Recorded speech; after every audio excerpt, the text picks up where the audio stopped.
या और चलिए भाई शुरू करते हैं। और बिल्कुल समय बिल्कुल भी और व्यतीत नहीं करते इसमें, वेस्ट नहीं करते, शुरू करते हैं। जल्दी से अटेंडेंस मार्क कर दो साइड में, है ना। जो सब लोग आ गए हैं जो है जल्दी से यहाँ पे अपनी अटेंडेंस मार्क कर दी, ठीक है। ओके चलिए तो शुरू करते हैं भाई। तो हम बात कर रहे थे वैदिक जो है एरा की, वैदिक एरा का डिस्कशन कर रहे थे। आज लिटरेचर और फिलॉसफी का डिस्कशन करेंगे। ये भी बताऊंगा कि फिलॉसफी क्यों पढ़ा रहा हूं मैं, ये भी जो है इसके बारे में बात करेंगे। तो पहले जल्दी से रिवाइज कर लेते हैं। तो हम अगर देखें तो थोड़ा सा पहले लिख लिया मैंने, है ना, जब तक जो है टाइम था मेरे पास। तो अर्ली वैदिक एरा, अर्ली वैदिक एरा हम बात करेंगे 1000 बीसी में, 1000 बीसी तक अर्ली वैदिक एरा कह रहे थे हम। और 500 बीसी से हमने कहा कि महाजनदास चालू हो गया। फटाफट रिवीजन कर देते हैं, हमने जो तक पढ़ा हुआ है। तो हमने क्या कहा कि ये जो पॉइंट था यहाँ पे हमने देखा कि भाई जो आर्यन आए थे वो सप्त सिंधु रीजन में आके बस गए थे, सप्त सिंधु। और यहाँ पे फिर धीरे धीरे माइग्रेट हुए। और ये जो लेटर वैदिक एरा है हमने देखा कि गैंजेटिक प्लेन में पूरा आगे बढ़ गए हैं और वहां पे सेटल हो रहे हैं। और फिर ये पूरा एरिया गैंजेटिक प्लेन का पूरा एरिया ऑक्यूपाई कर लिया, सेम, है ना। बिहार तक जब पहुंच गए, विदेह तक पहुंच गए लोग, राइट। नेक्स्ट हमने समझा कि यहाँ पे अगर हम देखें तो यहाँ पे पेस्टोरल हुआ करते थे। एग्रीकल्चर जानते थे बट एग्रीकल्चर का खाली एग जानते थे। पर यहाँ पे कहानी बदल गई। 1000 पे हमने कहा कि नहीं, एग्रीकल्चर इंपॉर्टेंट हो गया, फार्मिंग आ गई। समझ आ गई, एग्रीकल्चर आ गया। अब एग्रीकल्चर के साथ हमने एक और चीज जोड़ी थी कि आयरन भी आ गया। और एग्रीकल्चर और आयरन इन दोनों चीजों ने कहानी बदल दी। यहाँ पे जाके प्रोडक्शन और बढ़ जाएगा, तो यहाँ एग्रीकल्चर के साथ साथ इकोनॉमी में और आगे बढ़ जाएंगे, ट्रेड भी आ जाएगा। ऐसा नहीं कि यहाँ थोड़ा बहुत ट्रेड नहीं हो रहा था, यहाँ भी हो रहा था। पर वहाँ पे पहुंच के भाई महाजनदास मर्चेंट बिजनेसमैन ऐसी बातें करने लग जाएंगे, राइट, है ना। तो ये जो कहानी है ये अभी आगे कहानी हमारी डेवलप हो रही है। महाजनदास पढ़ेंगे तो सारी कहानी फिर से जो है एक बार समझेंगे कि क्या हो रहा है। But let's understand the whole process. तो ये जो सेटलमेंट थी हमने कहा था भाई टेंपरेरी मड फोर्टिफिकेशन कहीं कहीं दिख रहा था हमको, टेंपरेरी है, मड है और फोर्टिफिकेशन भी है। बट यहाँ देखें तो अब परमानेंट सेटलमेंट हमें दिखी, परमानेंट, बट अभी भी मड है। और अभी यहाँ पे भी परमानेंट रहेगा। बट मोस्ट इंपॉर्टेंटली यहाँ पे जो डेवलपमेंट है वो टाउन का डेवलपमेंट है, शहरों का डेवलपमेंट है। जबकि यहाँ पर हम देखें तो ये रूरल डेवलपमेंट, रूरल है भाई, ठीक है, रूरल है। ये इसे रूरल ना कहो तो मूव ही कर रहे हैं, रूरल भी नहीं कहना, राइट, है ना। तो इस तरीके से हमने इस मोशन को समझा। अब इसके बाद अगर हम बात करें तो अगर हम बात करें लेट्स से पॉलिटी की, तो यहाँ पे हमको क्या दिखा था, हमको दिखा था ट्राइबल एडमिनिस्ट्रेशन, ट्राइबल था, राजू सीखा था हमने ट्राइबल एडमिनिस्ट्रेशन, उसमें कुछ मिलिट्री ट्रेड था। और यहाँ पे हमने कहा कि भाई ट्रांजिशन हुआ, चेंज हुआ। और यहाँ पे क्या क्रिएट हो गया, राजा। और राजा के पास है पैलेस, राजा के पास है स्टैंडिंग आर्मी, राजा के पास है टैक्सेशन सिस्टम, राजा के पास है करेंसी, इस सिस्टम में है करेंसी, राइट। जबकि हम यहाँ देखें तो ये जो बीच में फेज हमने कल पढ़ा है ये ट्रांजिशन फेज है, जहां पे हमने कहा कि बलि जो हुआ करती थी, बलि पहले वॉलंटरी होती थी, अब यहाँ बीच में मैंडेटरी हो गई थी, राइट। एंड सेकंड इंपॉर्टेंट बदलाव जो अगर हम बात करें तो सोसाइटी की बात करें, है ना। सोसाइटी बताओ सोसाइटी में क्या बदलाव दिखा हमको। सोसाइटी में हमको दिख रहा था एक तो वर्ण सिस्टम, वर्ण सिस्टम किसी जमाने में यहाँ पे हुआ करता था 2, फिर हो गया 4 और फिर वो हो गया बर्थ रिलेटेड। और यही वर्ण सिस्टम के ऊपर ही पूरा सोशल ऑर्डर डिपेंड हो जाएगा। पूरा सोशल ऑर्डर हमने समझा था कि वर्ण सिस्टम पे सोशल डिफरेंशिएशन, क्लास स्ट्रक्चर, ये सारी चीजें इसी वर्ण सिस्टम पे बेस हो रही हैं। सोसाइटी में थोड़ा सा इनइक्वालिटीज आ रही है, डिसएबिलिटीज आ रही है, एटसेट्रा एटसेट्रा। बात समझ आ रही है, राइट। आपकी पीपीटी से शायद कल पीपीटी आपके पास एक्स्ट्रा नेक्स्ट क्लास में चली गई थी, लेकिन मैंने सोचा था कि अगर हमें कल टाइम मिलेगा तो हम उसे टेकअप करेंगे। डोंट वरी, वो सवाल हम टेकअप करेंगे, आज हम बात करेंगे उसकी। तो वर्ण सिस्टम की हमने बात करी। दूसरा भगवान अगर हम देखें, गॉड, तो यहाँ पे इंद्र थे, अग्नि थे, वरुण एटसेट्रा। और यहाँ पे हम क्या कह रहे हैं, ब्रह्मा विष्णु महेश। तो यहाँ पर प्रेयर इंपॉर्टेंट हुआ करती थी, सैक्रिफाइसेस थे, बट यहाँ पे सैक्रिफाइस इंपॉर्टेंट हो गई, स्पेशली एनिमल सैक्रिफाइस, राइट। तो ये सारी बातें हमने ऑलरेडी पढ़ ली है, राइट। हमने बाकी देखा कि जब प्रोफेशन वाइज यहाँ पे कुछ प्रोफेशन हुआ करते थे, यहाँ पे भी कॉर्पोरेट्स में वगैरह थे, बट आगे जाके बहुत सारे प्रोफेशन हमने पुरुष मेधा एक हमने समझा जिसमें बहुत सारे प्रोफेशन नजर आए। तो आई होप यहाँ तक हम सारे लोग साथ में जो है कहानी और आगे बढ़ाते हैं, है ना। ये आपने रिवाइज किया होगा, आप सब लोगों ने पढ़ा होगा, है ना। और आप कहानी और आगे बढ़ाते हैं। अब हम बात करने जा रहे हैं कि जो हमने लिटरेचर कहा था कि यहाँ पर सिर्फ और सिर्फ लिखा गया है, यहाँ पर सिर्फ और सिर्फ लिखा गया है ऋग्वेदा। ऋग्वेद हमने पढ़ा भी था, बट यहाँ पर बहुत सारा वैदिक टेक्स्ट ऐड हुआ है। बहुत सारा वैदिक टेक्स्ट ऐड हुआ है, and this Vedic text is nothing but the reflection of our thought process और the reflection of our philosophy at this particular point of time. In fact हम जिस रिलीजन में भी विश्वास कर रहे हैं, हम एक्चुअली उसके बिलीफ सिस्टम में, उसके फिलोसॉफिकल सिस्टम में, उसके थॉट सिस्टम में पूरी तरह से विश्वास करते हैं। यानी कि कहीं ना कहीं वो बिलीफ सिस्टम हमारा बिलीफ भी दर्शाता है, हमारा थॉट प्रोसेस भी दर्शाता है कि सोसाइटी कुछ इस तरीके से सोच रही है, सोसाइटी कुछ इस तरह से जो है चीजों को देख रही है। और अगर जो है अगर सोसाइटी उस बिलीफ सिस्टम के साथ अलाइंड नहीं है तो सोसाइटी खुद भी एक पैरेलल, एक ऑल्टरनेटिव थॉट प्रोसेस की डिमांड करेगी। और ऑल्टरनेटिव थॉट प्रोसेस या पैरेलल फिलॉसफी की बात हम बाद में करेंगे, पहले इस थॉट प्रोसेस को समझते हैं। क्योंकि बिलीफ सिस्टम किसी भी एरा में, जो कल्चर भी हम कहते हैं ना, culture is purely and only about belief system, right. Belief system, right. तो culture is purely about belief system. आप जो सोच रहे हैं, पहले भी कहा था कि मेरे थॉट प्रोसेस पे डिपेंड करेगा कि मैं किस तरह का हेयर स्टाइल रखूंगा, किस तरह का चश्मा लगाऊंगा, किस तरीके से बात करूंगा, राइट, है ना, किस तरीके की मेरी शेव होगी, राइट। ये मेरे थॉट प्रोसेस बिलीफ सिस्टम पे मुझे कुछ इस तरीके से सही लगता है, राइट, है ना। मेरे कपड़े या फिर मेरे सोने का, मेरी habits, everything each and everything of your life is dependent upon your belief system. अगर तुम जिम जाते हो तो तुम्हारा बिलीफ सिस्टम दर्शा रहा है, अगर तुम सुबह 4 बजे उठते हो या 6 बजे उठते हो या 10 बजे उठते हो तो तुम्हारा बिलीफ सिस्टम दर्शा रहा है। तो this philosophy will actually define the whole history. तो philosophy is actually the foundational arc, philosophy is actually the base जो हमें हेल्प करती है समझने में, हमें जानने में कि समय क्या हो रहा है, specially with respect to society, specially with respect to people, right. चलिए समझने की कोशिश करते हैं। तो यहाँ पे जो बात करने जा रहे हैं, अब देखो माइंड मैप जो है, राइट, ये जो है आपके कलर वर्जन में, व्हाइट वर्जन में आपके उसमें होगा, डेली नोट्स में होगा। तो एक बार तुम पढ़ोगे ना तो आप समझ जाओगे कि ये क्या कहना चाह रहे हैं, एंड यहाँ से रिवीजन काफी आसान हो जाएगा। एक कंपैरेटिव स्टडी भी मैंने डाली हुई है, ठीक है, कि हाँ एरिया वाइज पॉलिटी में क्या चेंजेस हैं आपके वैदिक एरा में, और क्या आपको दिखेगा लेटर वैदिक एरा में, सोशल में क्या है और सोसाइटी में इधर क्या है, इकोनॉमी में यहाँ क्या है, इकोनॉमी में यहाँ क्या है, रिलीजन में यहाँ क्या है, यहाँ क्या है, राइट। थोड़ा सा मैंने जो है बना के स्ट्रीमलाइन करके आप आराम से इसको रिवाइज कर सकें। तो इवेंचुअली ये 3 पेजेस ही आपके रिवीजन के लिए काफी होंगे। और ये जो 1000 साल का टाइम है, आराम से आप इन 3 पेजेस से रिवाइज कर सकते हैं। ये माइंड मैप जो है, ये माइंड मैप और ये कंपैरेटिव एनालिसिस प्लस अगर इस फ्लो को आप ऑब्जर्व कर पा रहे हैं तो फिर, राइट, अगर आप इस फ्लो को ऑब्जर्व कर पा रहे हैं तो जीवन आपके लिए और आसान हो जाएगा। आप समझ आ गया, राइट, है ना। और प्लस ये अगर खुद आप बना सकते हैं, ये टाइमलाइन अगर खुद ड्रॉ करके आपको खुद दिखाई दे रहा है, यहाँ ये हो रहा है, wow, that is something which we need, है ना। इवेंचुअली वही चाहिए कि आपको खुद ये सारी चीजें दिखने लग जाए। चलिए आइए शुरू करते हैं। तो हमारे वैदिक लिटरेचर में आज हम बात करेंगे पहले श्रुति की, फिर हम बात करेंगे स्मृति की। श्रुति में बहुत सारे लिटरेचर में दिखेंगे, फिर कुछ स्मृति लिटरेचर में दिखाई देगा। आइए समझते हैं क्या होता है श्रुति, क्या होता है स्मृति, क्या होता है, सारी बातें समझते हैं। आइए नाउ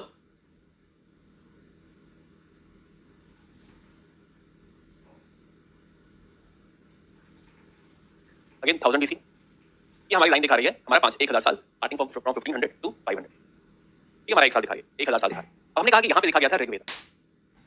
ऋग्वेद उसके बाद अच्छा ऋग्वेद में मुझे बताओ क्या लिखा गया था। ऋग्वेद में हमें याद आ रहा है, हम लोगों ने पढ़ा था कि कुछ 1028 हाइंस लिखे गए थे। रिवाइज किया था नहीं किया था? 1028 कुछ मंत्र लिखे हुए थे, हाइंस लिखे हुए थे। यहाँ पे जो प्रीस्ट है जिसको ये हाइंस के बारे में पता है, उस प्रीस्ट को कहा जा रहा है गोत्री। गोत्री प्रीस्ट है जो इस पूरे ऋग्वेद का ध्यान रख रहा है। हमने कहा था कि यहाँ टोटल 10 किताबें हैं, 10 मंडल, जिसमें 1 और 10 ये सबसे बाद में लिखे गए।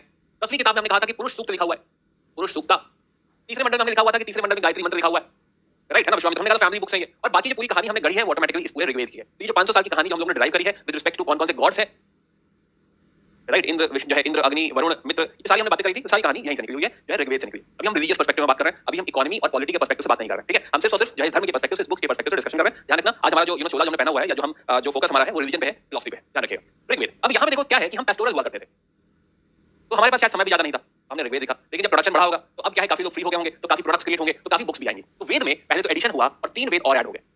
एक आपका ऐड हुआ यजुर्वेद, यजुर्वेदा, ठीक है, खाली यजुर लिखा हो ऑटोमेटिकली मतलब वेद। Yajurveda, Yajurveda is about sacrifices, rituals. जैसे ये अगर देखो ये हाइंस के बारे में है, तो ये भी सिमिलर नोट पे रिचुअल्स और सैक्रिफाइसेस के बारे में है, राइट। दूसरा एक वेद लिखा गया Samaveda, which is chanting, which is music, right, chanting या फिर म्यूजिक। सामवेद, सामवेद क्या है? ये जो भी हाइंस लिखे गए मोस्टली यही सारे हाइंस सामवेद में लिखे गए। उनके ओरिजिनल हाइंस बहुत कम है, कुछ 75 के आसपास है। जो साम में नया हाइंस अगर तुम देखने को पाओ तो वो बहुत कम है। बट सामवेद क्या बताता है कि अगर कोई मंत्र है, कोई अगर हाइंस लिखा हुआ है तो उसका उच्चारण कैसे करना है, समझ आइए, उसका उच्चारण कैसे करना है ये लिखा हुआ है सामवेद में। तो technically this is more related to music. In fact तुम्हारी सबसे पुरानी किताब है जो म्यूजिक पे लिखी गई है कि भाई एक तो मंत्र लिखा गया, may be just hypothetically for example, एक मंत्र लिखा गया कि ओम भूर्भुवः स्वः तत्सवितुर्वरेण्यम, ऐसा करके मंत्र लिखा हुआ है। बट सामवेद में लिखा हुआ है कि नहीं, ऐसे नहीं बोलते, ऐसे बोलते ओम भूर्भुवः स्वः, ऐसे करके बात करते हैं। तो जो ये जो म्यूजिक जो ऐड हुई है ये सामवेद में ऐड हुई। देन चौथा जो वेद है वो है Atharvaveda. Atharvaveda, Atharvaveda is about magic, magic, charms, spell, और मैजिक के साथ एक और एम लिखते हैं, मैजिक प्लस मेडिसिन भी है भाई इसमें। अब ये बात लोग भूल जाते हैं कि हाँ इसमें मेडिसिन भी है, अभी ये बात याद करते हैं कि मैजिक है, चार्म्स है, स्पेल्स है, राइट, ऐसे जादुई मंत्र हैं। तो अथर्ववेद में अगर हम देखें तो it is about magic and it is also about medicine, right. In fact तुम समझो तो जो आयुर्वेद है, जो मेडिसिनल वेद है, वो कहीं ना कहीं इसी से कनेक्टेड है, आगे कनेक्ट भी कर लेंगे, राइट। तो अथर्ववेद, तो ये 3 वेद और ऐड करेगा, राइट। अब इनके जो ओरिजिनल बुक्स हैं इनको कहा जाता है संहितास, कि हाँ ये जो कोर लिखा गया है इस कोर को कहा जाता है संहिता, कि ऋग्वेद संहिता, यजुर्वेद संहिता, सामवेद संहिता, अथर्ववेद संहिता। ये जो चीजें लिखी हुई थी, ये जो बुक तुम उठाओगे कहोगे संहिता, मेन बुक। बट देन यहाँ पर इसके बाद मैंने कहा ना कि अब किताब बहुत सारी लिखी गई है। इसके बाद एक और बुक लिखी गई, एक और तरीके की बुक लिखी गई जो हर वेद के साथ एसोसिएटेड है। जैसे यजुर्वेद के साथ एक बुक या 2-3 बुक एसोसिएटेड होंगी, सामवेद के साथ 2-3 बुक एसोसिएटेड होंगी, अथर्ववेद के साथ भी कुछ एसोसिएटेड होगा, ऋग्वेद के साथ कुछ एसोसिएटेड होगा। और ये जो जॉनर है, जो नई कैटेगरी क्रिएट हो रही है, दीस बुक्स आर कॉल्ड एज ब्रह्मनास। एक नया जॉनर ऐड हुआ, बहुत सारी किताबें और लिखी गई, राइट, जिनको कहा जाता है ब्रह्मनास। तो ब्रह्मनास लिखी गई, राइट। अब जो है अथर्ववेद की कुछ ब्रह्मनास होंगी, मे बी सामवेद की कुछ ब्रह्मनास होंगी, कुछ यजुर्वेद की ब्रह्मनास होंगे और कुछ ऋग्वेद की ब्रह्मनास होंगे। इसलिए मैं कह रहा था कि ऋग्वेद का जो कोर पार्ट है उसे संहिता कहेंगे, लेकिन एक ऋग्वेद का ब्रह्मना भी होगा, समझ आइए। तो एक और सेट ऑफ बुक्स लिखी गई जो इन्हीं के ऊपर बेस्ड है, और ब्रह्मनास में लिखा गया एक्सप्लेनेशन, ये जो सैक्रिफाइसेस हो रहे हैं, ये जो यज्ञ हो रहा है, इसमें किस चीज की क्या मीनिंग है। अगेन हाइपोथेटिकल एग्जांपल कि जो है मान लो जो है हुआ कि भाई ये जो पंडित जी ने ऐसे चावल करके ऐसे करके फेंका है, इसका मतलब ये हुआ कि चावल से उन्होंने पूरी ब्रह्मांड को नाप लिया है और फिर जो है देवता को अर्पित कर दिया। ये जो एक्सप्लेनेशन आपको देखने को मिलेगा, ये ब्रह्मनास में ये एक्सप्लेनेशन देखने को मिलेगा। दैट मींस कि Brahmanas are also supporting what, sacrifices. They are also supporting yajna, they are also supporting rituals. यहाँ ये जो किताबों में जो यज्ञ वगैरह लिखे हुए हैं उसकी एक्चुअल मीनिंग क्या है, एक्सप्लेनेशन क्या है, ये एक्सप्लेनेशन आपको देखने को मिलता है ब्रह्मनास में। यहां तक हम सारे लोग साथ में क्या, राइट है ना? कोई thumbs up right, I know कि हाँ कोई खोया नहीं है कहीं। Difference between Samhita and Brahmanas, अरे ब्रह्मनास एक अलग जॉनर है। तो ये जो ऋग्वेद को जो खाली ऋग्वेद कहते हैं ना, जो मेन ऋग्वेद लिखा गया था, वो जो बुक है जिसमें ऋग्वेद लिखा हुआ है वो बुक ऋग्वेदिक संहिता है, ऋग्वेद की संहिता। बट ऋग्वेद का ब्रह्मना भी है जो बाद में लिखा गया है। तो जो पहले जो सारे कोर लिखे गए वही बुक्स को संहिता कह दिया गया था। तो ऋग्वेद संहिता ये कोर बुक्स है, मेन बुक्स है। बट इसमें एक एडिशनल बुक है, जैसे कि जो है हम मान लो एक हम स्कूल में जैसे एक बुक पढ़ते थे द टेम्पेस्ट, ठीक है। टेम्पेस्ट लिखी है शेक्सपियर ने। अब एक शेक्सपियर की ओरिजिनल बुक है, राइट, जो शेक्सपियर ने लिखी है, मतलब ओरिजिनल इन द सेंस जिसमें एग्जैक्टली वैसे लिखा हुआ है जैसा शेक्सपियर ने लिखा है, राइट, द टेम्पेस्ट। तो वो जो शेक्सपियर की किताब है उसे कहा जाएगा शेक्सपियर की संहिता है, क्योंकि उसने एग्जैक्टली लिखा हुआ है। बट फिर आती थी एक कुंजी जिसमें उसी का एक्सप्लेनेशन लिखा होता था, या उसकी प्रैक्टिस बुक होती थी, या उस बुक का एक्सप्लेनेशन होता था। तो वो जो कुंजी है वो ब्रह्मनास है। बट किसकी है? टेम्पेस्ट की है, समझ है ना, उसी की टेम्पेस्ट की है, लेकिन वो ब्रह्मनास है। तो ये दोनों बुक्स बहुत जॉनर वाइज, ये जो है दोनों जॉनर काफी हद तक सेम है। बहुत सारे ब्रह्मनास में दिखाऊंगा भी आगे ब्रह्मनास, बट पहले हम लोग जॉनर जरा समझिए कि जॉनर्स क्या है, right. Now this is like main genre. और क्या ये अब तक जो भी तुमने किताबें पढ़ी है, राइट, ये क्या ये सारी किताबें जो है रिचुअल्स को जो सपोर्ट कर रही हैं, सैक्रिफाइसेस को सपोर्ट कर रही हैं? यस, रिचुअल्स को सपोर्ट कर रही हैं, सैक्रिफाइसेस को सपोर्ट कर रही हैं। यानी कि पूरा थॉट प्रोसेस ही यज्ञ के साथ है, पूरा थॉट प्रोसेस ही सैक्रिफाइसेस के साथ है, एंड इनफैक्ट पूरा थॉट प्रोसेस यहाँ पे एनिमल सैक्रिफाइसेस के साथ भी है, बात समझ रहे हैं, क्योंकि वो इसी का एक्सप्लेनेशन है दोस्त। अरे हाँ भाई, सब लेटर वेदिक में चल रहा है, इसके पहले सिर्फ ऋग्वेद था, इसके बाद सारी किताबें जो मैं बात करने जा रहा हूँ सब कुछ लेटर वेदिक में लिखा जाएगा, राइट है ना। सब कुछ A to Z letter Vedic में है, और जो इसके बाद भी लिखी जाएंगी वो हम बात करेंगे आगे। इसके बाद बहुत सारी बुक्स लिखे जाते रहेंगे, लिखते रहेंगे, राइट। बट अभी हम लोग थोड़ा लेटर वेदिक में देख रहे हैं क्या हो रहा है। ये जो है वो लेटर वेदिक का पार्ट है, ब्रह्मनास लिखेगा एक्सप्लेनेशन। तो ये सोसाइटी का इंक्लिनेशन दिखा रहा है टुवर्ड्स रिचुअल्स, टुवर्ड्स सैक्रिफाइसेस। यानी हमारी सोसाइटी यहाँ पर बहुत ज्यादा गवर्न्ड थी, बहुत ज्यादा इंक्लाइंड थी टुवर्ड्स रिचुअल्स एंड सैक्रिफाइसेस। समझ आगे? नाउ चलो इसको थोड़ा हटा देते हैं, समझ गए होगी बात को। अब क्या हुआ कि जब इस तरह ज्यादा एनिमल सैक्रिफाइस सब कुछ होने लगा, हमें फिर से याद आई बात कि भाई यहाँ पे हम लोग एग्रीकल्चर ग्रो कर रहे हैं, ट्रेडर्स वगैरह आ रहे हैं, and they will not be very much inclined to this thought process, right. अब वो जब इंक्लाइंड नहीं है तो एक बुक आएगी, एक और तरह का जॉनर आएगा, अरण्यकाश। हालांकि मैं अरण्यकाश से बहुत ज्यादा नहीं जाना चाहता हूँ, बट इन्होंने माइल्ड रेजिस्टेंस शो किया। अरण्य क्या है? अरण्य मतलब जंगल, फॉरेस्ट, तो ये बुक उन लोगों के लिए है, या फिर उन बेसिकली वो ऋषि मुनि जो जंगल में जाके तप कर रहे हैं, तपस्या कर रहे हैं, ये उनके लिए किताबें, राइट, अरण्यकाज। ये सैक्रिफाइसेस को माइल्डली अपोज कर रही हैं और आगे का फिलोसॉफिकल थॉट दे रही हैं। अब क्योंकि ये मध्यम मार्गी है, ये ठीक से अपोज नहीं कर पाए, तो इसीलिए अरण्यकाज का कोई बहुत रेलेवेंस नहीं है हमारे लिए, राइट। हमारी थ्योरी में, हमारी कहानी में अरण्यकाज का बहुत रेलेवेंस नहीं होगा, बिकॉज ये कह रहे हैं कि ये ठीक भी है और कह रहे हैं नहीं भी है, तो फिर ऐसा कोई कहता है तो जो बीच में होता है उसकी कोई वैल्यू नहीं है अभी, राइट। यहाँ पे या तो कह दो कि हाँ ये ठीक है तो हम उधर पढ़ लें तुम्हें, या तो कह दो कि ये नहीं ठीक है तो हम इधर पढ़ लें तुम्हें। तो यहाँ पे अरण्यकाज जो है ये साइड नहीं ले रहा है, राइट। ये किताबें फॉरेस्ट जो है, फॉरेस्ट गोअर्स के लिए है, जो जंगल में जाके संन्यास करना चाहते हैं, तब करना चाहते हैं, उनके लिए। समझ आ गई, राइट। नाउ अब क्या है कि रफली अराउंड 600 BC, अब ये जो रेजिस्टेंस है, स्पेशली एग्रीकल्चर वाले कह रहे हैं कि भाई ये क्या एनिमल सैक्रिफाइस आप करे जा रहे हैं, राइट। क्षत्रिय कह रहा है कि भाई क्यों मुझे सेकंड नंबर पे रखा हुआ है। तो इस तरह का इस एरा में इस तरह का क्वेश्चन है कि भाई क्यों मान ले, हम क्यों कहते हैं कि एनिमल सैक्रिफाइस सही है, हम क्यों कहते हैं कि वर्ण सिस्टम में ब्राह्मण ऊपर है, हम इस चीज को क्यों एक्सेप्ट कर ले। तो सोसाइटी कहीं ना कहीं इस चीज को रेजिस्ट कर रही है, इस चीज में विश्वास नहीं रख रही है, and that is the reason. ये थोड़ा क्योटिक सा फेज है 500 के आसपास, ये थोड़ा क्योटिक सा फेज है, एंड ये डिमांड कर रहा है दूसरे थॉट प्रोसेस की। जब आपकी एक और किताब लिखी जाएंगी जिसे कहा जाता है उपनिषद, तो ये आपकी चौथी बुक है उपनिषद। बाय द वे अगेन अरण्यकाज भी इन्हीं सबसे एसोसिएटेड होंगी, उपनिषद भी इन्हीं सबसे एसोसिएटेड होंगी। तो कोई यही लोग रहेंगे जो मेन आपके 4 वेद वही कोर होंगे, बट उन्हीं वेदों से कोई ब्रह्मनाथ जुड़ा हुआ है, अरण्यकाज जुड़ा हुआ है और उपनिषद जुड़ा है। इनफैक्ट अगर तुम्हें just for the sake of कि हाँ एक बार देखो, तो जैसे ऋग्वेद अगर हम देखें तो उसकी एक तो मेन संहिता है, राइट, लेकिन उसी में कुछ ब्रह्मनाथ है, उसी में कुछ अरण्यकाज है। ऐत्रेय कौशिकाकी उसका ब्रह्मना है, ऐत्रेय कौशिकाकी, ऐत्रेय अरण्यका, कौशिकाकी अरण्यका, ऐसे अरण्यकाज भी है, और ऐत्रेय उपनिषद, कौशिकाकी उपनिषद। लकड़ी अच्छी बात है कि सबका नाम सेम ही है, ऐत्रेय और कौशिकाकी, अभी रखना नहीं, डोंट वरी। तो कहने का मतलब कि ऐत्रेय अरण्यका, ऐत्रेय कौशिकाकी ऋग्वेद से जुड़ा हुआ है, ऐत्रेय उपनिषद, कौशिकाकी उपनिषद ऋग्वेद से जुड़ा हुआ है। तो उसी ऋग्वेद में आपके उपनिषद भी आ जाएंगे, ठीक है। तो अभी कुछ फैक्ट नहीं रखना है हमको, आगे भी नहीं रखना है, ठीक है। ये तुम्हारे को रेफरेंस कर दिया मैंने, but try to understand Upanishad is about philosophy. ये दूसरा फिलोसॉफिकल डेवलपमेंट है, जो कि कह रहा है कि ना ये सैक्रिफाइस और रिचुअल सही नहीं है, राइट। मतलब कि भाई वेद प्लस ब्रह्मनाथ कह रहे हैं कि जो साल्वेशन का तरीका है या फिर मोक्ष का तरीका है, राइट, वो तरीका कैसा तरीका है, वो तरीका है रिचुअल्स का, वो तरीका है सैक्रिफाइसेस का, जिसे टेक्निकली कहा जाता है कर्म मार्ग। कर्म मार्ग का मतलब कि आपको सर कुछ कर्मकांड करना पड़ेगा। जैसे होता है ना, कभी आपने घर में सुना होगा कि कुछ कर्मकांड करवा रहे हैं, राइट। तो कर्मकांड करना पड़ेगा, कर्मकांड द्वारा आपको साल्वेशन या फिर मोक्ष मिलेगा, राइट, है ना। बट अभी जो थॉट, नया जो थॉट आया, क्योंकि देखो डेफिनेटली वर्सेस नहीं लिखना चाहिए, ऐसा नहीं कि इसके खिलाफ है, बट वो इसका सार है और बियॉन्ड रिचुअल्स और सैक्रिफाइस जा रहा है, वो नेक्स्ट लेवल जो है बात कर रहा है। तो इसलिए मैं कहूंगा ये मत कहो कि हाँ वो उसके अगेंस्ट है।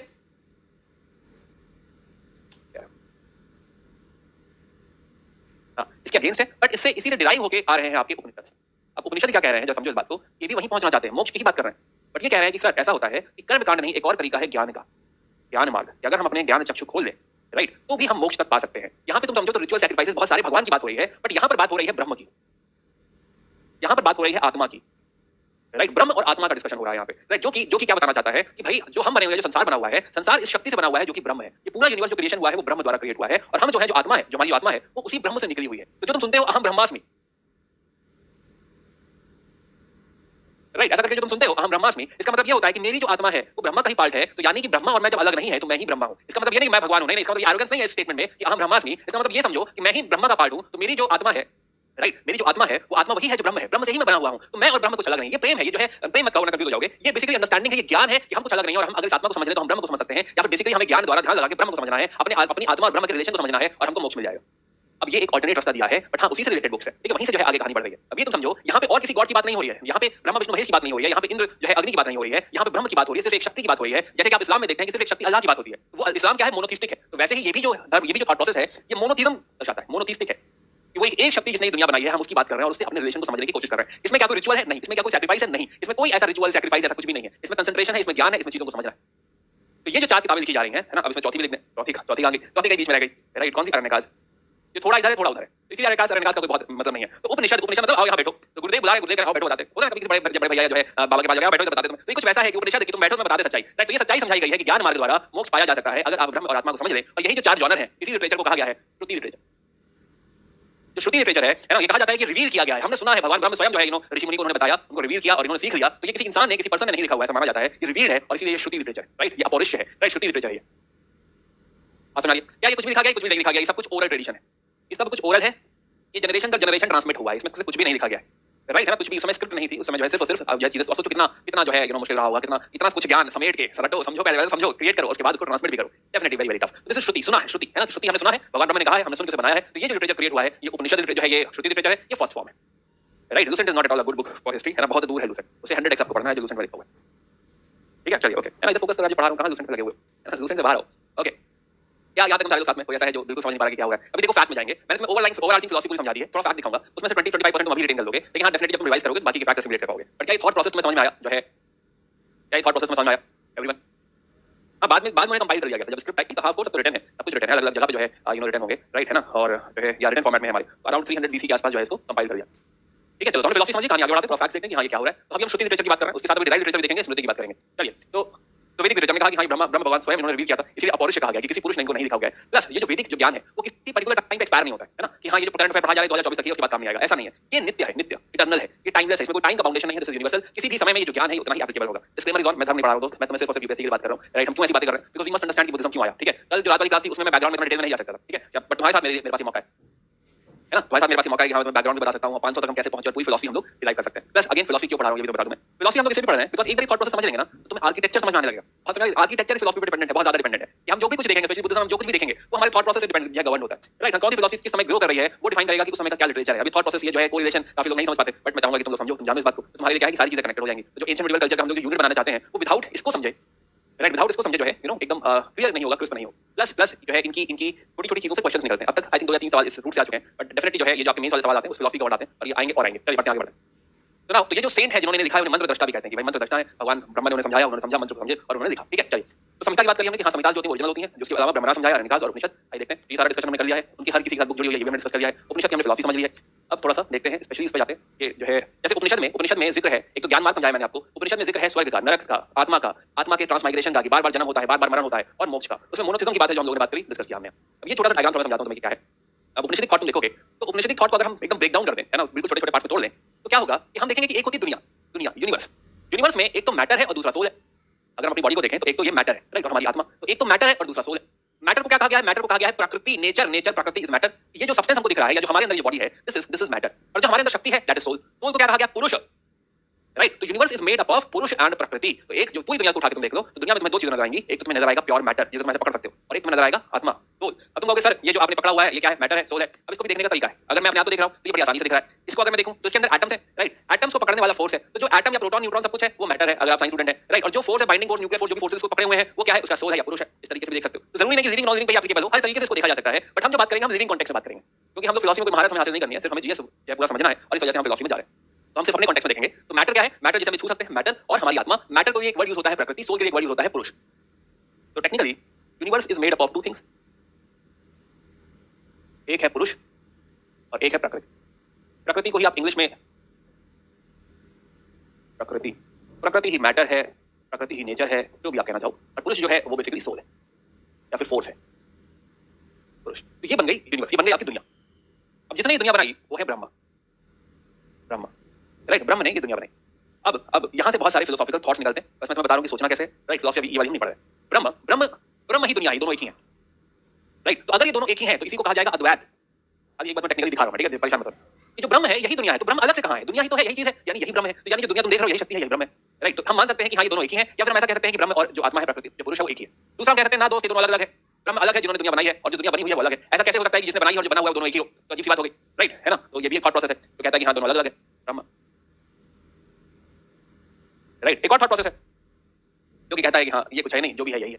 ऐसे बहुत सारी फिलॉसफी, बहुत सारे फिलोसफर्स होंगे, बहुत सारे थॉट प्रोसेस होंगे जो इन लोगों के रिलेशन को यहाँ पर है अलग अलग नजर से देखेंगे, अलग अलग रीजन देंगे। शंकराचार्य आएंगे तो वो कुछ कहेंगे, निम्बर का आएंगे तो वो कुछ कहेंगे। भाई ये भी पढ़ना है, बट अभी हमारे कॉन्सेप्ट नहीं है, अभी वाला डिस्कशन नहीं है। ये डिस्कशन हम लोग करेंगे जब मेडिकल पढ़ेंगे। मेडिकल में जब मैं भक्ति मूवमेंट पढ़ाऊंगा मैं, तो वहां पे इस तरह का डिफरेंशिएशन है। अभी हमारे काम का नहीं है, आगे मैं करेंगे भी कि कहां की बात कर रहे हैं, बट फिलहाल अभी हमारे ये काम का नहीं है कि क्या रिलेशनशिप है। अभी हमारे सिर्फ ये काम का है कि ब्रह्म है, आत्मा है और प्रकृति है, सिर्फ ये तीन एलिमेंट तुम जानते हो। दिस इज समथिंग जो उपनिषद डील कर रहा है, दिस इज समथिंग जो उपनिषद लेकर आया है, थॉट प्रोसेस कि ऐसा कुछ होता है। आप समझ रहे हैं, राइट? चलिए अब यहाँ पे हमें जैसे बृहदारण्यक का उपनिषद कहा जाता है, ओल्डेस्ट उपनिषद है, कोई बात नहीं, अभी नहीं रटना है। पढ़ते आगे, जैसे देखो बृहदारण्यक का उपनिषद लिखा हुआ है अहम ब्रह्मास्मि, जो हम बात कर रहे थे, राइट? सिमिलरली बृहदारण्यक का उपनिषद लिखा हुआ है अष्टोमा सद्गमय तमसोमा ज्योतिर्गमय मृत्योर्मा अमृतंगमय। आप हमने बहुत सारे थॉट प्रोसेस कि ऐसा कुछ होता है।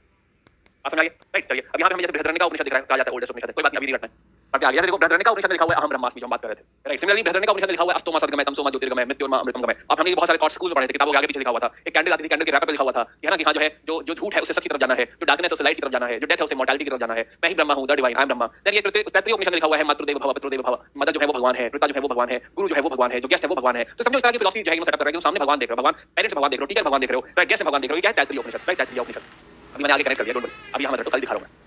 यहाँ मैंने इसको समराइज किया है, वहां पे तुम्हारे लिए याद करना आसान होगा, सिर्फ अभी हम देख रहे हैं, ओके? तो सत्यमेव जयते, जैसे कि मंडूका उपनिषद, तो सत्यमेव जयते पता है आपको? मंडूका उपनिषद यही यूपीएससी ने पूछा था कहां से लिया गया है मंडूका उपनिषद। छंदोग्य उपनिषद में लिखा है एकम एक द्वितीयम Brahma, Brahma the divine is one without a second, कोई दूसरा नहीं है, एक ही डिवाइन है। सर्वम कालविदम Brahma, the whole universe is Brahma, है ना? ये लिखा है, ये लिखा है आपका छंदोग्य उपनिषद में, ओके? तो ऋग्वेद हमने ऑलरेडी पढ़ा हुआ, ऋग्वेद की हम बात नहीं कर रहे। ऋग्वेद में जो हम बात करेंगे, हम बात कर रहे हैं कि यहाँ पे ब्रह्मना क्या है ऋग्वेद के साथ। अब जरा एक बार ये ध्यान से सुनो, अगेन कुछ फैक्ट अभी ध्यान रह जाएंगे, कुछ फैक्ट आगे जाकर ध्यान होंगे। तो तो ब्रह्मणा, तो ऋग्वेद में तुम देखोगे कि ऋग्वेद का चाहे उपनिषद हो, चाहे अरण्यकाश हो, चाहे ब्रह्मणा हो, सबके एक ही नाम ऐत्रेय कौशिकाकी। तो ये थोड़ा याद करना आसान है कि हाँ ऋग्वेद और उसकी तीनों जॉनर में जो किताब है उनके नाम से है ऐत्रेय कौशिकाकी। तो ऐत्रेय ब्रह्मणा, कौशिकाकी ब्रह्मणा, ऐत्रेय उपनिषद, कौशिकाकी उपनिषद, अरण्यका में ऐत्रेय अरण्यका, कौशिकाकी अरण्यका। अब इसमें क्या लिखा है हमारे काम का कहां पे है? तो ऐत्रेय ब्रह्मणा जो कि लिखा है महिदास ऐत्रेय ने, इन्होंने बात करी है ओरिजिन ऑफ किंगशिप की। जब हम लोग जब बात करते हैं ना राजा कैसे क्रिएट हुआ होगा, राजा कैसे बना होगा समथिंग, तो ओरिजिन ऑफ किंगशिप का डिस्कशन इस बुक में हमको मिलता है। प्लस इसमें लिखा हुआ है कि इंडिया को 5 ज्योग्राफिकल रीजन से बांटा जा सकता है। तो ये डिस्कशन हमें दिखता है कहां पे? हमें ऐत्रेय ब्रह्मणा में ये वाला डिस्कशन, ये वाला कांसेप्ट सब नजर आता है। बात समझ आई राइट है ना? तो जो है हमें क्या समझ आया? हमें समझ आया कि ऐत्रेय ब्रह्मणा में हमें कुछ मिला तो यूपीएससी उठा सकता है। एक तो रिकॉग्नाइज करने को दे सकता है, दूसरा ये उठा सकता है। यजुर्वेद देखो, यजुर्वेद हमने कहा कि भाई रिचुअल्स और सेरेमनीज के बारे में था, चार वेद फटाफट देख लेते हैं। तो यहाँ पे जो प्रीस्ट है उसे कहा जाता है अध्वर्यु। अध्वर्यु प्रीस्ट जुड़ा हुआ है यजुर्वेद से। अब इसके दो पार्ट है, एक है कृष्ण यजुर्वेद और एक है शुक्ल यजुर्वेद। कृष्ण मतलब काला और शुक्ल मतलब सफेद। जो कृष्ण यजुर्वेद है वो पैराग्राफ फॉर्म में है, जो शुक्ल यजुर्वेद है वो पोएटिक फॉर्म में है। अब यहाँ पे भी ऐत्रेय ब्रह्मणा, शतपथा ब्रह्मणा मिलेंगे, क्या हम सारे रटेंगे? नहीं। शतपथा ब्रह्मणा में अब तुम्हें थोड़ा सा नाम रिकॉग्नाइज होंगे कि जब हम पीछे पढ़ रहे थे कि हाँ पुरुष मेध यज्ञ था, पुरुष मेध यज्ञ में कहाँ लिखा हुआ था पुरुष मेध यज्ञ, तब तुम्हें कुछ नाम याद आएंगे। अच्छा तो शतपथा ब्रह्मणा, तो शतपथा ब्रह्मणा में जो उपनयन संस्कार हमने पढ़ा है वो यहाँ लिखा हुआ है। यहाँ से जनेऊ वाला संस्कार बात करते हैं ना कि जो द्विज जो आपके हायर वर्ण से उनका उपनयन संस्कार होता है, वो शतपथा ब्रह्मणा में मेंशन है। राइट, यहाँ पे मेंशन है कि एग्रीकल्चरल रिचुअल, यहाँ जब खेती शुरू करने जा रहे हैं तो उसके पहले जो है क्या हमें सैक्रिफाइस करना होगा, ये हमको यहाँ देखने को मिलेगा एग्रीकल्चरल रिचुअल। देन उपनिषद में इंपॉर्टेंट उपनिषद है बृहदरण्यका उपनिषद। ये एक तो सबसे पुराना उपनिषद माना जाता है और ये जो है इसमें कहा गया है कि आत्मा ट्रांसमाइग्रेट करती रहती है, आत्मा हमसे निकल के दूसरे में चली जाती है, आगे चली जाती है, तो आत्मा ये शरीर चेंज करती रहती है। ऐसी बात लिखी हुई है बृहदरण्यका उपनिषद। सामवेद जैसे मैंने कहा म्यूजिक का वेद है, तो ओरिजिनल सारी 75 हाइम्स हैं, बाकी सारी कैसी हाइम्स हैं? बाकी सारी ऋग्वेदिक हाइम। ओके, अब इसका जो प्रीस्ट है उसे कहा जाता है उद्गात्री प्रीस्ट, जो गा सकता है, जो बताता है कि हाँ इस तरीके से इसको गाना है। तो यजुर्वेद इज अबाउट म्यूजिक। इसमें जैसे कि मैंने कहा कि इसके 3 वर्जन हमको मिलते हैं, जब बाद में इसको कंपाइल किया गया होगा तो अलग-अलग जगह कंपाइलेशन हुआ। इसमें एक कर्नाटक साइड है, जम्या कहते हैं उसको, एक पथुमा है गुजरात में, एक रनायानिया है महाराष्ट्र में। अगेन फैक्ट्स है, ठीक है, अभी परेशान मत हो, आगे देख रहा है। देन चंडोग्या उपनिषद में पहली बार जब कृष्ण की बात हुई, राइट, कृष्ण की बात पहली बार चंडोग्या उपनिषद हमको देखने को मिलती है। अथर्ववेद में मैंने कहा था कि मैजिक देखने को मिल रहा है, मैजिक स्पेल्स चार्म। तो अथर्ववेद को एक्चुअली 2 लोगों ने लिखा था, एक आपके है अंगिरस और एक है अथर्वन। अथर्ववेद, अथर्वान, अंगिरास, और इसीलिए इस वेद को अथर्व अंगिरासा भी कहते हैं। अब ये भी सवाल हो सकता है कि अथर्व अंगिरासा है ना, क्या है भाई, किस चीज से रिलेटेड है ना, ये एमसीक्यू बन सकता है। प्लस यहीं पे हमको पहली बार गोत्र का जिक्र मिलता है। गोत्र हम लोग पढ़ रहे थे कि अगर सेम जो है सारे जो गौशाला है सब सेम उसको बिलोंग करते हैं, वहां से हमने टर्म लिया था गोत्र। सभा और समिति का जिक्र मिल रहा है और यहाँ पे कहा जा रहा है कि सभा और समिति एक्चुअली जो प्रजापति है, जो ब्रह्मा है, उनकी 2 बेटियां। राइट, देन गोपथा ब्रह्मणा और मुंडूक उपनिषद जो है ये भी हमें मिलेंगे यहाँ पे। तो मुंडूक उपनिषद अगर हम देखें, मुंडका उपनिषद अगर हम देखें तो सत्यमेव जयते दिखेगा, एक जो यूपीएससी ने ऑलरेडी पूछा है। दूसरा इसमें हमको मिलेगा कि यज्ञ, देखो क्या बात कहता है ये मुंडका उपनिषद कहता है कि जो सैक्रिफाइसेस जो आप यज्ञ करते हैं, ये टूटी हुई कश्ती की तरह है, ब्रोकन बोट की तरह है। आप सोचिए कि हाँ मैं इससे मोक्ष तक पहुंच जाऊं, ये बीच में डुबा देंगे, कहना ये चाहते हैं ना, ये डुबा देंगे, इससे नहीं होगा। तो these are the broken boats और आपको जो है मोक्ष वगैरह या जीवन के उस पार जो है नहीं पहुंचा पाएंगे, ऐसा लिखा हुआ है मुंडका उपनिषद। राइट, देन जो है इसमें अथर्ववेद में ऐसा मैं कह रहा था कि मेडिसिन, तो बहुत सारी बीमारियों के बारे में लिखा हुआ है, कुछ 99 जो है बीमारियों का जिक्र है कि हाँ इनको कैसे ट्रीट किया जाता है, ये यहाँ पे मेंशन। राइट, तो yes healing, black magic etcetera, ये सारी आपको चीजें आपको देखने को मिलेगी ये जो वेद। अब क्या है कि इसको मैंने थोड़ा इस वाले चार्ट पे सिंपल कर दिया है, अब इसको देख लो, लास्ट में इसी को रेफर करेंगे, हमारा काम हो जाए, ध्यान से समझो। तो यहाँ लिखे हुए आपके वेद, वेद में लास्ट में लिखा हुआ है अथर्ववेद, जिसमें मिला हमको गोत्र, जिसमें हमको मिलता है सभा समिति का जिक्र। राइट है ना, अथर्ववेद की कहानी याद करने लायक है, कहां पे जिक्र मिलता है मान लो यूपीएससी पूछेगा तो इस चार्ट में लिखा हुआ है गोत्र, सभा समिति वगैरह। दूसरा जब ब्रह्मणास में आते हैं, ब्रह्मणास में एक हमको दिख रहा है ऐत्रेय ब्रह्मणा। ऐत्रेय ब्रह्मणा में हमने क्या सीखा? ओरिजिन ऑफ किंगशिप और इंडिया 5 ओरिजिन में 5 जो है उसमें है। देन ब्रह्मणास में एक शतपथा ब्रह्मणा दिख रहा है यजुर्वेद से रिलेटेड, उसमें उपनयन संस्कार और जो है आपका ये एग्रीकल्चर रिचुअल हमने सीखा। राइट, उपनयन संस्कार, एग्रीकल्चर रिचुअल, परेशान मत हो, ये सब इसका क्लियर कॉपी तुम्हें मिल जाएगा, अभी मैं कह रहा हूं उस पे फोकस करो। सिमिलरली उपनिषद की अगर हम बात करें तो उपनिषद में हमें समझ में आया कि भाई इनकी फिलॉसफी क्या है, मोस्ट इंपोर्टेंटली मोनोथीस्टिक है ये लोग। इनफैक्ट राजा राममोहन राय जब ब्रह्म समाज बनाते हैं, ब्रह्म समाज, तो क्या है ब्रह्म समाज, वो एक्चुअली उपनिषद पे बेस्ड है, वो इसी ब्रह्म की बात कर रहे हैं। राइट, वो ब्रह्म का समाज है, वो जो है इनसे आगे बढ़कर उपनिषद फिलॉसफी पे रिलाई कर रहे हैं। तो जब हम मॉडर्न इंडिया पढ़ेंगे हमें समझ में आएगा कि जो ब्रह्म समाज की फिलॉसफी है एक्चुअली वो उपनिषद फिलॉसफी तो है, वो कह रहे हैं कि उपनिषद रेफर करो, सिंपल। राइट है ना, तो जो भी सोसाइटी में हम सैक्रिफाइसेस या भी जो भी गलत चीजें पर्कुलेट कर गई है ना, वो जो है आप अगर आप उपनिषद पे रिलाई करेंगे, मोनोथीज्म पे रिलाई करेंगे तो चीजें आसान हो जाएगी। अभी वहां पे समझेंगे, दोबारा कनेक्ट कर दिया मैंने यहाँ, दिस इज समथिंग जो राजा राममोहन राय कोट करना चाहते हैं। अब इसमें देखो चंडोग्या उपनिषद, अब जो वहां पे हमने पढ़े ना सर्वम काल विदम ब्रह्मा, होल यूनिवर्सल ब्रह्मा, यही लिख दिया मैंने, अब 10 जगह पढ़ने की जरूरत नहीं है। एक द्वितीय Brahma, Brahma is one, second कोई नहीं है, ये भी लिखा हुआ है। राइट है ना, ब्रह्मा और आत्मा में जो है डिफरेंस या फिर रिलेशन, ये भी चंडोग्या में लिखा हुआ है। तैत्तिरीय में जो है मातृ देवो भव पितृ देवो भव, ये लिखा हुआ है। देन आपका बृहदारण्यका उपनिषद बहुत इंपॉर्टेंट है, अहम ब्रह्मास्मि यही लिखा हुआ है। ट्रांसमाइग्रेशन ऑफ सोल यही लिखा हुआ है। अष्टमा सद्गमय यही लिखा हुआ है। देन मुंडका उपनिषद में अगर हम देखें तो सत्यमेव जयते, राइट है ना, then rituals are broken boat, ये यही लिखा हुआ है। तो इन द एंड सारा फैक्ट मैंने तुम्हारा यहीं पे डाल दिया, ठीक है, सारा फैक्ट यहीं पे डाल दिया। तुम वापस आओगे, रिवाइज करोगे तो तुम्हें 10 जगह रेफर नहीं करना पड़ेगा, यहीं पे पढ़ लो, काम तुम्हारा खत्म हो जाए। I hope you got this point. Right, हां तो बताओ क्या ये सब बाउंसर जा रहा है, क्या हमें कुछ समझ में आ रहा है? एक बार कोई थम्स अप राइट हो कि हां जो है कोई फंस गया है, हम लोग हैं साथ में।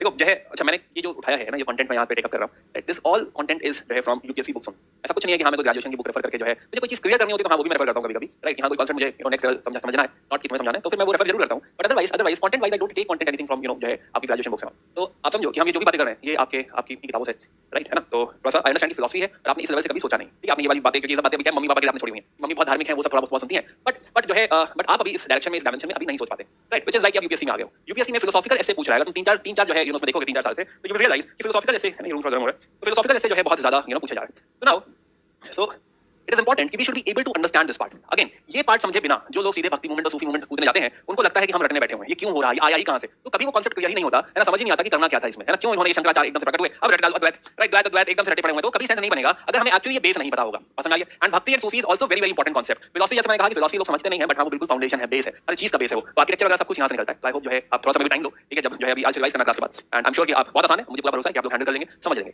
अभी इंडस्ट्री की बात हो है, ऑफ कोर्स ये तो जो है वेदिक एरा की कहानियां पढ़ रहे हैं तो सब इंडस्ट्री की बात ही हो रहा होगा, नो डाउट, या है ना, बट हाँ ये समझो कि मे बी सारे टेक्निकल टर्म्स एकदम से रट नहीं जाएंगे, ठीक है, ये मैं एग्री कर रहा हूं, may be 20% 25% he technical terms हमारे दिमाग में जाएंगे, बट जो है you must go back and थोड़ा सा उसको सिमुलेट करो, कांसेप्ट को जानो। अभी शायद तुम्हें इतना ही समझ आया कि 4 किताबें हैं, ब्रह्मणा, अरण्यकाल, उपनिषद, बाकी आगे क्या हुआ मेरे पता नहीं, बट हाँ मेरी श्योर कि हाँ काफी लोगों को समझ आ गया, दैट्स वेरी गुड। आइए वापस जो है आते हैं इसमें, तो हमने अभी जो है श्रुति वाला पार्ट खत्म कर दिया है, तो ये श्रुति जो था वेदास, ब्रह्मणास, अरण्यकाल, उपनिषद, इसमें इससे ज्यादा हमको नहीं जानना, we are done with this part.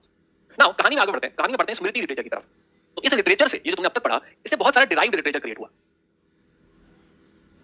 और ये जो डिराइव्ड लिटरेचर है ये एक्चुअली ह्यूमंस ने क्रिएट किया है, और इसीलिए दयानंद सरस्वती इसको क्रिटिसाइज करते हैं, राइट। दयानंद सरस्वती कहते हैं कि नहीं ये this is the work of lesser man, और हमारी सोसाइटी में जो बहुत सारे प्रॉब्लम्स क्रिएट हुए हैं, I am not criticising everything in general, but मैं दयानंद सरस्वती का स्टेटमेंट बोल रहा हूं कि ही सेड कि हां अगर हम बैक टू द वेदास जाएं या बैक टू दिस कांसेप्ट जाएं तो things are okay, right. He is also very much aligned with the Upanishadic thought. He is saying कि हां बहुत सारे जो इविल सोसाइटी में आएंगे, बहुत सारे इश्यूज सोसाइटी में आएंगे, बिकॉज़ यहां पे जो कुछ बातें कही गई उसका इंपैक्ट है कि जो है हमारी सोसाइटी में आगे कुछ चेंजेस आए, स्पेशली थोड़ा पुराणों को थोड़ा सा जो है क्रिटिसाइज करते हैं, ठीक है, बट हम यहां पे किसी को कुछ क्रिटिसाइज नहीं कर रहे हैं, वी जस्ट फोकस ऑन क्या इसमें हुआ है। तो ये जो लिटरेचर है जो हम आगे पढ़ने जा रहे हैं, this is called as smriti literature. स्मृति जो कि ड्यूरिंग द टाइम काफी बात तक लिखा जाता रहा होगा, ये खाली लेटर वेदिक में नहीं है, ठीक है, कुछ लेटर वेदिक में भी लिखा गया होगा, उसके आगे लिखा गया होगा, आपके मॉडर्न एरा में लिखा गया होगा, गुप्ता एरा में लिखा गया होगा, काफी बात तक की कहानियां चलती रहेंगी, but this literature is actually derived from, right, this is derived from your Vedic literature या फिर श्रुति लिटरेचर, और ये तुम्हारा क्या कहलाया जाएगा, स्मृति लिटरेचर। असम अब स्मृति लिटरेचर 6 तरीके का होता है। बाय द वे स्मृति दिमाग थोड़ा सा क्या है, स्मृति क्या है, स्मृति याद करना पड़ेगा, रटना पड़ेगा, या फिर ऐसा समझो कि स्मृति मतलब ये हुआ कि कुछ याद करी हुई चीजें या कुछ सुनी हुई चीजों का रिकलेक्शन है, कि उनसे कहीं सुना था, हाँ उन्होंने ऐसा कहा था, उनसे कुछ सुना था, कुछ ऐसा कहा था, तो उस स्मृति बेस्ड, जैसे होता है ना कि कई बार किसी एग्जामिनेशन में पेपर लिखा होता है कि मेमोरी बेस्ड पेपर है, वो गलत भी हो सकता है ना, क्योंकि कह रहा है कि मेमोरी बेस्ड है ना, हो सकता है ठीक से याद ना हो, तो हमने सवाल का इधर का उधर कर दिया, पॉसिबल है। तो ये जो हम पढ़ने जा रहे हैं दिस इज स्मृति बेस्ड, ठीक है, स्मृति बेस्ड कि हाँ यह कलेक्शन है, कुछ लोगों से सुना है और उसके ऊपर उन्होंने इसको जो है क्रिएट किया है। कई समझते हैं जो है कि क्या यहाँ पे आपको वेद अंगा जो स्मृति लिटरेचर में क्या देखने को मिलेगा, तो स्मृति लिटरेचर में आपको दिखाई देंगे 6 स्मृति लिटरेचर, राइट। एक है वेदंगास, एक है धर्मशास्त्रास, एक है महाकाव्यास, एक है पुराण, एक उपवेद और एक षड्दर्शन। सॉरी, अब इसमें एक हेडिंग उठाते हैं, राइट, इसमें एक जो है हेडिंग यहाँ पे लेते हैं और इसको समझने की कोशिश करते हैं क्या है। अगेन ये इतना समझ लो कि जो हम पढ़ रहे हैं, अगर ये हल्के फुल्के टेक्निकल टर्म्स भी ध्यान रहे, ओवरलाइन कॉन्सेप्ट भी ध्यान रहे, तो तुम्हारा काम हो जाएगा। ऐसा सब कुछ लाइन बाय लाइन में रखने की जरूरत नहीं है, राइट। यूपीएससी पूछेगा, रिकॉग्निशन पे पूछेगा, ठीक है, अब उससे ज्यादा डीप नहीं जाएगा। अब यूपीएससी सिर्फ रिकॉग्निशन तक जाएगा इस लेवल पे, हां may be after 4 years 5 years वो और डीप जा सकता है, वो डिपेंड करेगा, तब बताऊंगा मैं कि हां यूपीएससी यहाँ तक पहुंचा कि नहीं, बट अभी यूपीएससी जिस लेवल पे है वो अभी इस लेवल की डेप्थ में नहीं जाएगा तुमसे ये नहीं पूछेगा पुराण की थ्योरी वगैरह जो है एक्सप्लेन करो, वो सब नहीं होगा, ठीक है।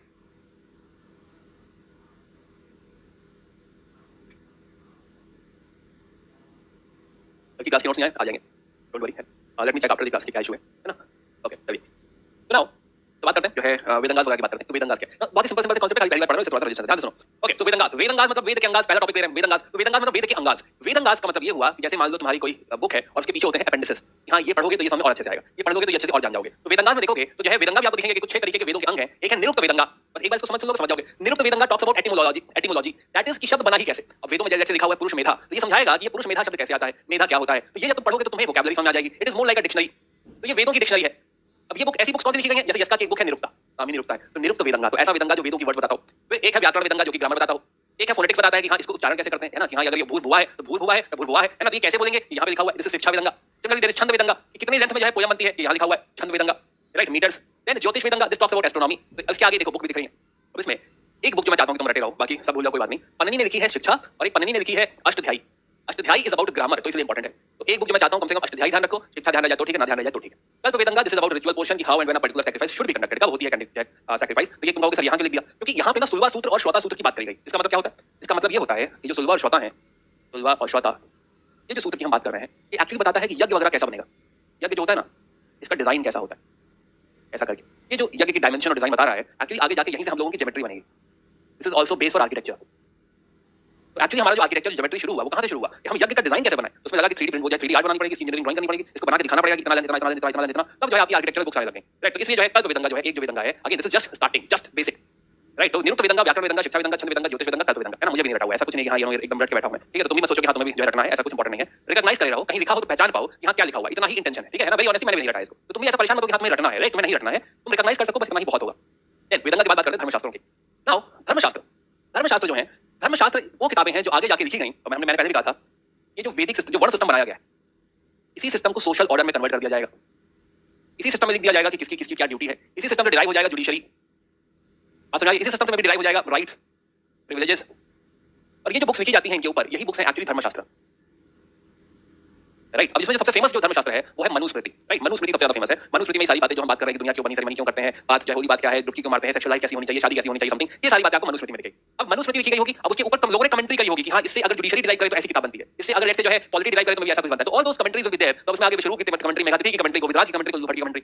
ये नाम अगेन रटना नहीं है, रिकॉग्नाइज करना है, क्योंकि यूपीएससी रिसेंटली स्कॉलर की तरफ जा रहा है, रिसेंटली पर्सन की तरफ जा रहा है कि कौन किस तरफ इन्वॉल्व है, तो इसलिए जो है ये नाम की तरफ जाया जा सकता है। दूसरी जो स्मृति फेमस है वो है यज्ञवालक की स्मृति। नाउ एक तो यज्ञवालक की स्मृति है और उसके ऊपर अगेन बहुत सारी कमेंट्रीज हैं, जैसे कि आपकी ये विघ्नेश्वर की कमेंट्री है, मिटकसारा, जिमुतवाहना की कमेंट्री है, दया भागा। अब यूपीएससी ने इनके ऊपर कंपैरिजन पे सवाल पूछ दिया था। अब तुम कहते हो कि हाँ इतना डीप क्यों चले गए, कि इस फिलॉसफी के हिसाब से फादर और बेटे का राज जो है रिलेशन कैसा होना चाहिए, क्या फादर अपने बेटे को, अगर तुम कहो कि फादर की प्रॉपर्टी बेटे की प्रॉपर्टी, तो अगर अभी फादर जीवित है और कहे कि मैं बेटे को निष्कासित कर रहा हूं तो क्या होना चाहिए, अगर फादर कहे कि मैं अपनी प्रॉपर्टी बेचना जा रहा हूं तो बेटे से पूछना चाहिए नहीं पूछना चाहिए, ये सब यहाँ पे है। राइट, यूपीएससी ने ये सवाल पूछा था, बट वो सवाल बड़ा मॉडर्न रिलेटेड है क्योंकि इसका एप्लीकेशन मॉडर्न में है। राइट है ना। देन आगे नारद स्मृति, एक गुप्ता पीरियड में है, परशारा स्मृति, बृहस्पति स्मृति, कात्यायन स्मृति। अब इनसे देखो मैरिज, जो आप पूछ रहे थे मैरिज, तो हाँ मैरिज निकल के आती है कि शादियां किस तरह की होती हैं। राइट, जैसे कि अनुलोम विवाह, प्रतिलोम विवाह। अनुलोम विवाह वो है जब हायर वर्ण का पुरुष है और लोअर वर्ण की महिला है, जो दुल्हन है वो लोअर वर्ण से है और जो पुरुष है यानी पुरुष ऊपर है और जो महिला है वो लोअर वर्ण से है, तो ये क्या है, अनुलोम है। बट अगर उल्टा हो गया तो प्रतिलोम है। And it was not allowed, ऐसा नहीं हो सकता कि जो महिला है वो अपर वर्ण से लोअर वर्ण में जा रही हो। लोअर वर्ण की महिला अपर वर्ण में जा सकती है, बट अपर वर्ण की महिला लोअर वर्ण में नहीं आ सकती है। ये कॉन्सेप्ट है अनुलोम विवाह, प्रतिलोम विवाह का। सिमिलरली विवाह को और भी डिफाइन किया गया है, जैसे एक होता है ब्रह्म विवाह। राइट, अगर सेम वर्ण में शादी हो जाए, जो बिल्कुल बेसिक है कि सेम वर्ण में अगर शादी हो जाए पूरे रीति रिवाज वैदिक रिचुअल के साथ, तो उसे ब्रह्म विवाह कहा जाएगा, ब्रह्म विवाह। राइट, फिर एक दैव विवाह है, जब किसी पुजारी को, प्रीस्ट को जो है डॉटर दी जाएगी, that will be called as Daiva Vivah. Then ours विवाह, यहाँ जो है बहू के साथ या दुल्हन के साथ कुछ काऊ वगैरह भी दिया जा रहा है, बुल वगैरह भी दिया जा रहा है। राइट है ना, तो वो तुम्हारा क्या हो जाएगा, अर्स विवाह। सिमिलरली प्रजापति विवाह, जिसमें कोई डाउरी ना हो। गंधर्व विवाह जो प्रेम लव मैरिज होती है, दैट इज गंधर्व विवाह। असुर विवाह बाय परचेज होता है। Right, similarly now you can read, है ना, जनाब जो है अच्छा में इसमें एक्सप्लेन करने की चलिए। तो क्या ये देखिएगा टाइप ऑफ मैरिज यहाँ पे देखिएगा, है ना। तो ये हमने पढ़ा धर्मशास्त्र, समझ में आ रही है ना, ये हमने पढ़ा धर्मशास्त्र। तो हमने बात करी वेदांगा की, हमने बात करी धर्मशास्त्र की, और आगे बढ़ाते हैं। महाकाव्य, तो दो महाकाव्य लिखे गए हैं, महाभारत और रामायण। ये सारे मैरिजेस याद करने होंगे। अभी तो यूपीएससी नहीं पूछ रहा है। राइट, मे बी रिकॉग्नाइज करने को मैरिजेस आपको दे देगी, होती कि नहीं होती। राइट, बट हाँ ऐसा रखना नहीं है, सुने रहोगे हाँ ऐसा कुछ होता है। अभी यूपीएससी रिजल्ट नहीं जाएगा धर्मशास्त्र के हिसाब से मैरिजेस। बट सोसाइटी में उसने देखो लास्ट ईयर क्या सवाल पूछा, क्यों मैं कुछ छोड़ना नहीं चाहता हूँ, है ना, क्यों मैं चांसेस पे चीजें नहीं छोड़ रहा हूँ। लास्ट ईयर उसने सवाल पूछ लिया अर्थशास्त्र में स्लेवरी से किस तरह निकला जा सकता है। राइट है ना, उस कॉन्सेप्ट पूछ लिया कि अगर अर्थशास्त्र में जो फीमेल स्लेव है उसके साथ अगर एक बेटा हो जाए तो उस बेटे का हेरिडिटरी हक बनेगा कि नहीं बनेगा, क्या वो स्लेव रहेगा कि नहीं बन रहेगा, उसका जो है जायदाद का हक होगा कि नहीं। तो इस तरीके का सवाल पूछ लिया यूपीएससी ने, यानी यूपीएससी इस डायमेंशन में आ सकता है ना, डेफिनेटली यूपीएससी इस डायमेंशन में आ सकता है, पॉसिबल है। सो चलिए तो कहीं और आगे बढ़ाते हैं। तो जो है बात करते हैं एपिक्स की। तो देखो दो महाकाव्य हमारे यहाँ लिखे गए, रामायण और महाभारत। राइट, रामायण और महाभारत, रामायण और महाभारत बिकेम सो फेमस कि उनकी जो कहानी है वो शायद ही इंडिया में कोई हो, है ना, जो कि जो है मेरी सनातन धर्म से जुड़ा हुआ हो, और मे बी चाहे जुड़ा हो चाहे ना जुड़ा हो, everybody knows about Mahabharata and जो है रामायण। इनफैक्ट ये स्टोरीज जो है, ये स्टोरीज बाहर फॉरेन तक जा चुकी हैं। श्रीलंका में तुम देखोगे तो श्रीलंका में तुम्हें इसका इम्पैक्ट दिखेगा। अभी हम लोग बाली गए थे, तो बाली में जो है हम पार्क में घुसे और देखा कि हाँ ये तो जो है कुछ जाने पहचाने भगवान लग रहे हैं। राइट, एंड रियलाइज कि हाँ ये तो जो है राम जी खड़े हैं और लक्ष्मण उसमें नीचे धनुष साधे खड़े हुए हैं। ठीक है, वहाँ पे विष्णु जी की बहुत बड़ी मूर्ति, गणपति भगवान की बहुत बड़ी मूर्ति है। वहाँ पे जो है असुर डेविल जो है, तुम कहीं भी जाओगे तो कल्चर में डेविल दिखेगा। तो दैट शोज की जो कहानियां हैं ये बहुत दूर तक, राइट है ना, ये बहुत दूर तक जा चुकी हैं। इनफैक्ट आर्किटेक्चर पे महाभारत और रामायण का इंपैक्ट इतना ज्यादा है कि तुम सोच ही नहीं सकते, है ना, कि हाँ जैसे जो है कृष्ण और अर्जुन का जो रथ वाला फोटो है ना, तुमने आज तक जीवन में कम से कम 2000 बार देखा होगा, जगह देखा होगा। समझ में आ रही है कि हाँ वो उन दोनों का जो है कन्वर्सेशन है, डिस्कशन है। समझ में आ रही है। तो जो है now the impact is like it's there in every region, और क्योंकि इसका रिकॉग्निशन बहुत ज्यादा है। अगेन इस बात को भी समझो, अब जैसे रामलीला आज भी होती है, लोग देखने जाते हैं। समझ में दैट शोज कि कितना कनेक्ट है लोगों का इस स्टोरी के साथ, कि हाँ लोग जो है उसको एक्ट भी कर रहे हैं, उसमें इंटरेस्ट भी ले रहे हैं, बच्चों को दिखा भी रहे हैं, उनके बेसिस पे आज भी सीरियल्स क्रिएट हो रहे हैं और लोग उन सीरियल्स को फिर देख रहे हैं। एंड दैट शोज कि हाँ the kind of connection we have these stories. Now again coming back to this point कि जो रिकॉग्निशन होता है, जो चीज बहुत ज्यादा फेमस होती है, that forms the part of architecture. Right, that forms the part of, है ना, परफॉर्मिंग आर्ट्स। Why? Because जो है मान लो तुम लेट्स से तुम जो है लेट्स से तुम केरल चले गए। अब केरल में कथकली डांस हो रहा है और कथकली डांस में दुर्योधन और भीम का कन्वर्सेशन चल रहा है, मे बी तुम्हें कुछ समझ में नहीं आया, but still you will be like हाँ समझ तो आ रहा है थोड़ा। Why? Because you can relate with the character, you can relate कि हाँ किस तरीके का कन्वर्सेशन हो रहा होगा। बात समझ आ रही है? राइट, तुम्हें भाषा कुछ समझ नहीं आई, बट इस लेवल का रिकॉग्निशन है कि अगर परफॉर्मिंग आर्ट्स में फोक डांस या फिर कोई म्यूजिक, कोई गाना अगर इससे रिलेटेड होगा, अगर कोई आर्किटेक्चर, कोई पिक्चर अगर इससे रिलेटेड बनाई जाएगी, you will always be able to recognise. For example जो आपका एलोरा में कैलाश टेंपल है, वहां पे रामायण के फ्रीजेस हैं, फ्रीजेस FRIZES है ना, फ्रीजेस मतलब ऐसा पैनल है जिसमें रामायण के कई सारे सीन्स, कई सारी स्टोरीज दिखाई जा रही हैं। Why? Because लोग जब वहां पे आए उसे देखेंगे, अरे हाँ ये वो सीन है, क्योंकि उसका रिकॉग्निशन बहुत ज्यादा है। अब कोई सोचो ऐसी स्टोरी बना दी जाए जो हमें तुम्हें पता ना हो, लाइक पता नहीं क्या हो रहा है, क्या बनाया है, आई डोंट नो, बट अगर आर्किटेक्चर में तुम वो चीज उठाओगे जो सबको पता है, then only they will be able to like हाँ हमें पता है क्या हो रहा है। तो हमेशा आर्किटेक्चर में ऐसी चीजें पिक करी जाती हैं, ऐसे पैनल्स क्रिएट करे जाते हैं जो सबसे ज्यादा लोग जानते हैं। राइट, और वही दो स्टोरीज है महाभारत और रामायण। समझ में आ गई? महाभारत और रामायण। तो आइए एक करके बात करते हैं दोनों की फटाफट। अब देखो अगेन इसे तुम इतना जानते हो कि पढ़ाने की जरूरत नहीं है, ठीक है, बट फिर भी for the sake of our discussion तो हमें पता है कि जब वाल्मीकि जी ने महाभारत, ये रामायण लिखी है और इनको आदि कवि कहा गया है और रामायण को आदि काव्य कहा गया है। राइट, सबसे पहले लिखा गया। अब इसमें स्टोरीज नहीं सुना रहा है ना, जो है स्टोरी के माफ करो मुझे, ठीक है, जो है वरना फिर हम अलग ही कहीं प्रवचन में चले जाएंगे, यूपीएससी में रहने दो प्लीज, ठीक है। तो जो है या तो ये रामायण जो है राम जी की कहानी, भगवान राम की कहानी है, और वो उनको सीता जी को एक्साइल कर दिया जाता है, वो लोग बाहर निकलते हैं, फिर रावण जो है उनकी सीता जी को उठा ले जाते हैं और फिर वापस लाने का परस्यूट है, वही मेन स्टोरी रामायण की, फिर रावण को मार देते हैं। तो ये जो है आप देखो, तो इसमें एक चीज हमें देखने को मिलती है, इसमें हमें देखने को वैसे तो बहुत सारे एलिमेंट्स बात कर सकता हूं रामायण के बारे में, बट एक चीज मैं बात करना चाहूंगा कि यहाँ पे जो है जो राम जी का धर्म है, जो राम जी का एम है, जीवन का जो एम है, तो जीवन के 4 एम तीन चार जो है गोल समझ आते हैं। एक है धर्म, एक है अर्थ, एक है काम, एक है मोक्ष। धर्म कि हमारा जो भी धर्म है, जो भी सही है वो हमें करना है, राइट। अर्थ हमारे जीवन का कुछ मॉनेटरी पर्पस भी है, कुछ प्रोडक्शन करना है ना, कुछ जो है इकोनॉमी में कंट्रीब्यूट करना है। देन काम इज अबाउट वर्ल्डली डिजायर्स, बहुत सारी चीजों को हमें फुलफिल करना है, डिजायर्स है हमारी, स्पेशली सेक्सुअल डिजायर्स की बात होती है काम में। देन मोक्ष इज फाइनली जब हम लिबरेट होना चाहते हैं सारी इच्छाओं से और मोक्ष पाना चाहते हैं। फाइनल साल्वेशन इज मोक्ष, जिसमें कोई इच्छा ना रहे, कोई भी ऐसा जो है पूरा रहे, right. Ram Setu current affair में बहुत टाइम से है ना, हमेशा ही करंट अफेयर में रहेगा, क्योंकि वो डिस्कशन ही ऐसा जो परमानेंट डिस्कशन है तो चलता रहेगा। ओके, तो कुछ 24,000 वर्सेस हैं, 7 किताबों में लिखा गया है, जिनको कहा जाता है खंड। ठीक है, चलिए बढ़ते आगे। महाभारत की अगर हम बात करें तो महाभारत इसके बहुत सारे वर्जन है महाभारत के, लेकिन जो मोस्ट पॉपुलर वर्जन है वो है वेद व्यास जी द्वारा लिखा हुआ। तो पहले वाला जो वर्जन है उसमें कम स्टोरीज थी, उसको जया कहा जाता था, बट विद द टाइम इसमें कहानियां ऐड होती चली गई, बहुत सारी चीजें जुड़ती चली गई। तो बाद में अगर हम देखें तो ये कुछ 1 लाख वर्सेस हो गए, 1 लाख वर्सेस, उसे कहा गया महाभारत या फिर सप्तसहस्री संहिता, राइट। अब ये स्टोरी है कि भाई एक फैमिली है जिसमें 2 अलग-अलग भाइयों के बच्चे हैं जो कि क्लेम करना कि मैं राजा बनूंगा, इन लोगों की फाइट है, इन लोगों की फाइट ही बेसिकली महाभारत है। अब इसमें डायरेक्टर जो है वो लॉर्ड कृष्ण को माना गया सूत्रधार, पूरी जो कहानी पूरी जो माया रच रहे हैं वो भगवान कृष्ण रच रहे हैं। अब यहाँ कृष्ण और अर्जुन दोनों ही को जो है, सॉरी, कृष्ण और भगवान राम दोनों को ही विष्णु जी का अवतार माना गया। चलिए, अब इसी में जो है कृष्ण और अर्जुन का डिस्कशन है, राइट। यहाँ दोनों तरफ दोनों सेनाएं खड़ी हैं, युद्ध होने जा रहा है, और अर्जुन कहते हैं कि भाई हम तो नहीं युद्ध कर पाएंगे, तो कृष्ण कहते हैं भाई ठीक है आओ, तो दोनों लोग बीच में जाकर खड़े हो जाते हैं। और यहाँ पे भगवत गीता का सार है, यहीं पे जो कृष्ण ने उनको समझाया है, एक्सप्लेन किया है, क्लास ली है 2 घंटे की, वो जो सार है मतलब पढ़ाया होगा, तो भगवत गीता का जो पूरा उन्होंने समझाया, तो यहाँ पे भगवत गीता का सार। ओके, तो खैर यहाँ पे जो भगवत गीता है उसमें एक निष्काम कर्म की थ्योरी दी गई है, राइट, कि तुम जिस कर्म को करने के लिए तुम्हारा जन्म हुआ है, तुम्हारा जो जीवन का अर्थ है, तुम उस कर्म को करो। ये मत सोचो कि हाँ इससे फल क्या मिलेगा, इसका परिणाम क्या होगा, समथिंग, ये सब चीजें मत सोचो, या फल की इच्छा बेसिकली मत करो, निष्काम कर्म यहाँ पे करो। तो ये मेन जो है कॉन्सेप्ट था महाभारत। तो आते हैं पुराणों पे। तो हमने बात कर ली जो है, एक बार वापस आते हैं कि हम क्या बात कर रहे थे। तो हमने वेदांगास की बात करी, धर्मशास्त्र की बात करी और महाकाव्य की बात करी। पुराण और उपवेद हमारा डिस्कशन है, तो बहुत शॉर्ट में बताना चाहूंगा मैं। पुराण जो है, पुराण किसी पर्टिकुलर डीटी पे लिखे जाते हैं, किसी पर्टिकुलर भगवान पे लिखे जाते हैं, और उनकी पूरी जो गाथा है, पूरी जो माया है, वो पूरी समझाई जाती है। फॉर एग्जांपल विष्णु पुराण है ना, मत्स्य पुराण है ना, या जय शिव महापुराण। तो ये पूरा जो किताब होगी वो उनकी सारी स्टोरीज को टेकअप करेगी। ऐसे कुछ 18 पुराण लिखे गए हैं और ये उनकी डीटीज की स्टोरी बताते हैं। नाउ वी ऑल एग्री कि हाँ ये स्टोरीज बहुत ही ज्यादा इंटरेस्टिंग होंगी, and they become very very popular कि हाँ उनका ये अवतार था, तो फिर उसके बाद उन्होंने ये किया, फिर शिव जी ने ये किया, राइट है ना। ये सारी स्टोरीज बहुत पॉपुलर है, एंड जो है ये इतनी पॉपुलर हो गई, उसके बाद फिर शायद लोगों ने कहा कि नहीं हमें पुराण और पढ़ने हैं, तो कुछ उप पुराण का भी कॉन्सेप्ट आया। नॉट वेरी इंपॉर्टेंट, नॉट जो है लाइक हमें सारे समझना है, बट यू मस्ट अंडरस्टैंड कि this is all about a lot of stories है ना, माइथोलॉजिकल स्टोरीज, कि कोई भी जो भगवान है ना, वो किस तरीके से उनका जीवन रहा, मे बी शादी हुई तो क्या हुआ, फिर किसी से युद्ध हुआ तो क्या हुआ, ये सारा डिस्कशन आपको पुराणों में मिलता है। ओके, तो पुराणों की बात करी। उपवेद, तो कुछ जो है बुक्स लिखी गई जिन्हें उपवेद का दर्जा दिया गया, और उपवेद का जो दर्जा दिया गया, they are connected with the previous Vedas, right. तो हर वेद के साथ एक उपवेद जुड़ा हुआ है। तो तुम बस इतना समझ लो कि जैसे ऋग्वेद के साथ धनुर्वेद जुड़ा हुआ है, ठीक है, ये आर्चरी के ऊपर है कि हाँ धनुर्विद्या कैसे होती है। यजुर्वेद के साथ शिल्पवेद जुड़ा हुआ है, this is about architecture, art and craft. Samaveda जो कि म्यूजिक है, इसके साथ गंधर्ववेद जुड़ा हुआ है, which is again about music. Then Atharvaveda में पता है कि मेडिसिन थी, तो आयुर्वेद जो है वो अथर्ववेद के साथ जुड़ा हुआ है, आयुर्वेद इज अबाउट मेडिसिन। तो इस तरह से कुछ उपवेद का कांसेप्ट है। फाइनल कांसेप्ट इज अबाउट षड दर्शन। पहले यहाँ तक थोड़ा सा लेते हैं, राइट। समझ में आया है, नहीं समझ में आया है, क्यों समझ में नहीं आया, ऐसी कौन सी बात करी जो बहुत टफ थी। ओके, तो हमने क्या समझा, हम समझ रहे थे वैदिक लिटरेचर। एक बार जल्दी से इसको ड्रॉ करते हैं, चाहे तो ये वाला डायग्राम बनाना चाहो बना लो। वैदिक लिटरेचर हमने कहा कि भाई एक तो होते हैं श्रुति लिटरेचर, सबसे पहले लिखे गए थे जो मेन सोर्सेस थे, उसके बाद लिखे गए हैं स्मृति लिटरेचर। श्रुति लिटरेचर हमने कहा कि भाई वेद, जिसमें ऋग्वेद पहले लिखा गया, 4 वेद, वेदास 4 जिनको संहिता भी कह रहे हैं, और हर वेद के साथ एसोसिएटेड है ब्रह्मणा, जो कि बताता है कि वो सैक्रिफाइसेस क्यों हो रहे हैं, मीनिंग बता रहा है, अरण्यकाज, राइट। एंड लास्ट में हमने एक डिफरेंट किताब समझी व्हिच वाज उपनिषद। तो हमने सबसे पहले इन लोगों को जाना, उसके बाद इनसे डिराइव बहुत सारी किताबें लिखी गई, जिसमें जिनको 6 पार्ट में बांटा गया। एक हुआ कि वेदों को पढ़ने के लिए कौन सी किताबें पढ़नी चाहिए, पहले वेदांगास पढ़ने चाहिए, क्योंकि आपको बताया कि डिक्शनरी, ग्रामर, ये सारी चीजें, जैसे पाणिनि की अष्टाध्यायी मैंने कहा था कि रटे रहना। इसके अलावा हमने सुना इसमें धर्मशास्त्र, हमने जाना पुराणों के बारे में, हमने जाना उपवेद के बारे में, और क्या था, क्या मिस हो गया इसमें, अभी एक षड दर्शन बाकी है, एक कुछ रह गया बीच में। हाँ, उपवेद हो गया, पुराण हो गया, धर्मशास्त्र हो गया, राइट। एक हमने बीच में मिस किया, क्या था, छठा क्या था, एपिक नहीं लिखा ना हमने, इसका वीडियोस नहीं किया। धर्मशास्त्र लिखे हमने और वेदांगास लिखे, सब तो लिख दिए, वेदांगास, धर्मशास्त्र, अच्छा काव्य ही नहीं लिखे शायद। ओके,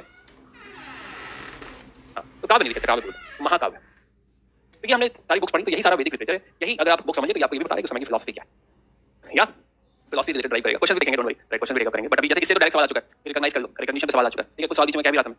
ओके, सो या इसमें देखो अगेन ये सारे नाम टेक्निकल है, तो तुम अभी इसको एक्सेप्ट नहीं कर पा रहे हो, ठीक है, बट अदरवाइज इसमें ऐसा कुछ है नहीं जो बहुत टफ हो, ठीक है, ऐसा कुछ है नहीं इसमें जो लगे कि ये तो महाकाव्य क्या है भाई, हमने 2 काव्यों के बारे में पढ़ा, धर्मशास्त्र क्या है कि हाँ ऐसी किताबें लिखी गई हैं जो जो वर्ण सिस्टम है उसके बेसिस पे सोशल ऑर्डर बता रही हैं, मनुशास्त्र, मनुस्मृति, राइट है ना, कुछ गाना भी आया था बीच में कि हमें क्या चाहिए, आजादी, मनुवाद से, है ना, तो किसी मनुवाद की बात कर रहे हैं, उसी मनुस्मृति को बोलना चाह रहे हैं, तो धर्मशास्त्र, राइट। वेदांगास क्या है, वेदों को पढ़ें कैसे, वेदांगास। तो चलो ठीक है, एक बार दोबारा क्लास देखना जो है, मैं भी दोबारा एक बार कंटेंट देखना, एंड मुझे बताना कि जो है क्या है। Ramayana Mahabharata is not the वो पर्सपेक्टिव नहीं है कोर्स का, जहां पे जरूरत पड़ेगी मुझे किसी एलिमेंट को यूज करने की, रामायण महाभारत वो हम यहां पे बात करेंगे, रामायण महाभारत, ठीक है, अदरवाइज हम भटक जाएंगे कोर्स से। लेट्स गेट बैक, और हम बात करने जा रहे हैं षड दर्शन की। षड दर्शन, तो देखो ये जो वैदिक थॉट है ना, इस वैदिक थॉट से बहुत सारी फिलॉसफी ड्राइव हुई, राइट। अब समझो इस बात को, ठीक है, कि हाँ जो है ये क्या कहानी है, ठीक है। देखो मैंने कहा फिलोसॉफिकल एसेज भी आ रहे हैं, वहां भी तुम्हें ये सारी चीजें फिलॉसफी समझ लोगे, वहां भी मदद करेगा तुमको, ठीक है। और यूपीएससी डायमेंशन में भी और आएगा, ठीक है, आने वाला है, क्योंकि यूपीएससी अब क्या है, मॉडर्न इंडिया से थोड़ा निकल रहा है, मॉडर्न इंडिया अगर वो कम करेगा तो ये सवाल हमारे बढ़ते चले जाएंगे, आज मैं ये सवाल धीरे-धीरे बढ़ते चले जाएंगे और ये जाएगा इस डायमेंशन। तो एक तो तरीका हो सकता है कि हम 2023 के पेपर के बाद 2024 के पेपर के बाद ओह सॉरी लेवल बहुत पूछ लिया, बहुत हाई पूछ लिया, किसने सोचा था। तो एक तो हम उस दिन रोना रो सकते हैं और या तो हम आज रोना रो सकते हैं कि काफी टफ पेपर भी पढ़ लेते हैं। बात समझ आई? तो कौन सा रोना जो है हम चूज करना चाहेंगे, ये जो है हम आज डिसाइड कर लें। राइट, तो ये पढ़ लें कि कॉम्प्रिहेंसिव पढ़ लें। राइट, कल की जो क्लास मैंने दी 3.5 घंटे की क्लास है। राइट, और उसमें हर उन्होंने बताया कि हां देखो यूपीएससी ऑलरेडी यहां तक आ गया। ठीक है, अब तुम डिसाइड करो कि इसके आगे पढ़ना है कि नहीं पढ़ना है। जब यूपीएससी तुमसे आगे निकल जाए तुम कहो क्या लेवल बहुत ज्यादा हो गया है ना, और टीचर कहेगी हां यार ये तो सोचा ही नहीं था। और दोनों लोग जो है सैड फेस बना के निकल जाए। तो अच्छा है कि हम आज ठीक से पढ़ लें और फिर जब पेपर में आए तो मुस्कुरा के टिक करें कहां सेलेक्ट हो गए।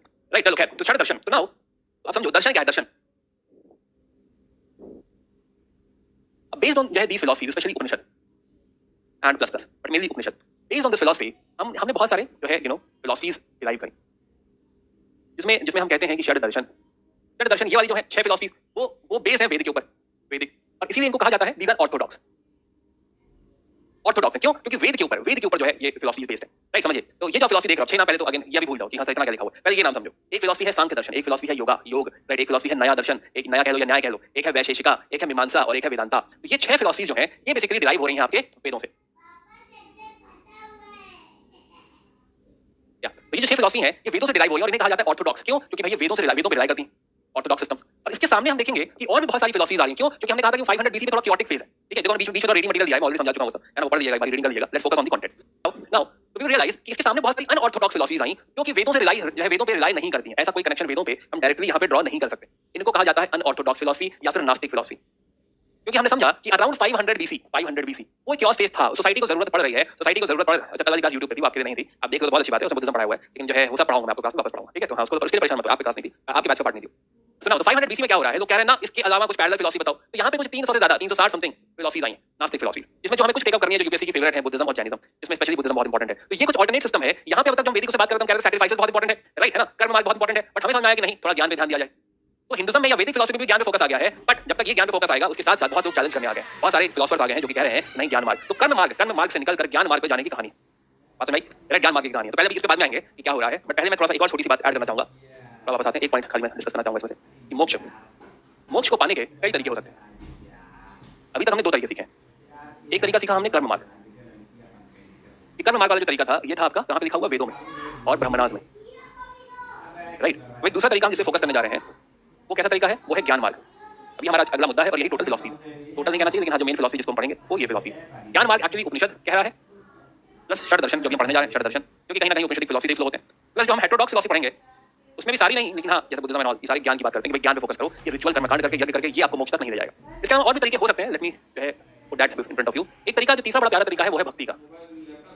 भक्ति का तरीका क्या है, भक्ति इज अबाउट प्रेम, राइट, भक्ति इज अबाउट प्रेम। तो जो है भक्ति इज अबाउट, ये मेरे भगवान है, ये जैसे जो है भगवान जैसे कृष्ण है और मैं कृष्ण को प्रेम करता हूँ, कृष्ण से कनेक्टेड हूँ और ये प्रेम ही काफी है मुझे मोक्ष दिलाने के लिए। मुझे और बाकी जो दुनिया है, बाकी जो बंधन है उन सबसे मुझे मुक्त कर सकता है मेरा ये प्रेम विद द गॉड। तो इसमें कोई तरीका, कोई रिचुअल नहीं होता, कोई ध्यान लगाने की जरूरत नहीं है, कोई ज्ञान की जरूरत नहीं है, समथिंग। तो ना ज्ञान चाहिए ना कर्म चाहिए, सिर्फ और सिर्फ भक्ति द्वारा, है ना, कहते हैं मीरा हो गई लगन ऐसी लागी लगन, तो लगन की जरूरत है यहाँ पे, भक्ति की जरूरत है यहाँ पे। तो भक्ति मार्ग भी एक मार्ग है जिससे मोक्ष को पाया जा सकता है, सारे बंधनों से मुक्त हुआ जा सकता है। इसके अलावा एक और मार्ग एग्जिस्ट करता है which is about grace।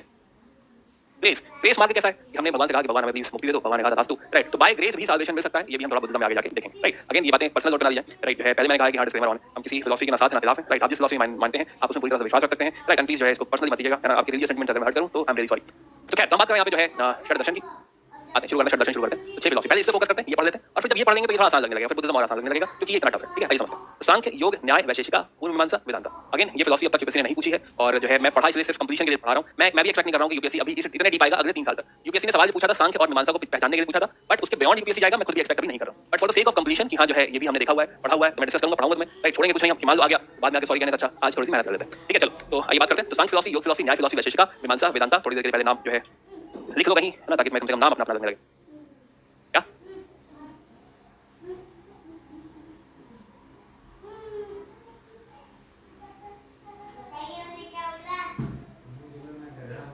चलिए, हर दर्शन का सांख्य फिलॉसफी, देखो ऐसा नहीं है कि कोई गुरु थे और इन गुरु ने इस फिलॉसफी को कहा और ये फिलॉसफी बनी, नहीं ऐसा नहीं। ये ऐसा है कि इसके एक थॉट प्रोसेस है और उसमें कोई पर्सन है जो बहुत फेमस हुआ, जिनकी किताब में ये सारा कोडिफिकेशन है, समझ आई। तो ऐसा नहीं है कि दर्शना का जो फाउंडर है वो मेन वहीं से आइडिया आया हो। ऐसा भी हो सकता है कि he is the most famous person और हम इसी को रेफर करते हैं for the whole philosophy. Every philosophy will have a lot of writers, right, जो कि जो है फिलॉसफी के बारे में अपनी कमेंट्री लिखेंगे। तो एक तो हम मानते हैं कि हाँ जो फाउंडर पर्सन टाइप का होगा, यहाँ जो मेन पर्सन है जहाँ से हम वो फिलॉसफी को रिकॉग्नाइज कर रहे हैं, तो एक तो फाउंडर होगा और एक उसका बेसिक टेक्स्ट होगा। बट इसके अलावा बहुत सारी कमेंट्रीज भी एग्जिस्ट करती हैं जो यूपीएससी पूछता है। अगेन तो these commentators, these scholars, right, they can be asked again भले फिलॉसफी में तुमसे बहुत फिलोसॉफिकल सवाल ना पूछे, बट तुमसे एकदम फैक्चुअल सवाल पूछ सकता है कि मंदन मिश्रा को जानते हैं कि नहीं जानते, आपके मंदन मिश्रा कौन है, राइट? तो then you need to go through this. तो हम फिलॉसफी देखेंगे, कुछ स्कॉलर्स भी देखेंगे, ठीक है? तो सांख्य दर्शन जैसे कि इसके फाउंडर है कपिल, है ना, और जो बेसिक टेक्स्ट है वो है सांख्य सूत्र। आइए सांख्य दर्शन से चालू करते हैं। इन द एंड सिर्फ 3 माइंड मैप जो है, राइट, जो है सिर्फ 3 माइंड मैप आप फाइनली रेफर करेंगे और आपको बाकी और कुछ पढ़ने की जरूरत नहीं। तो यही समझने की कोशिश करते हैं सांख्य फिलॉसफी क्या।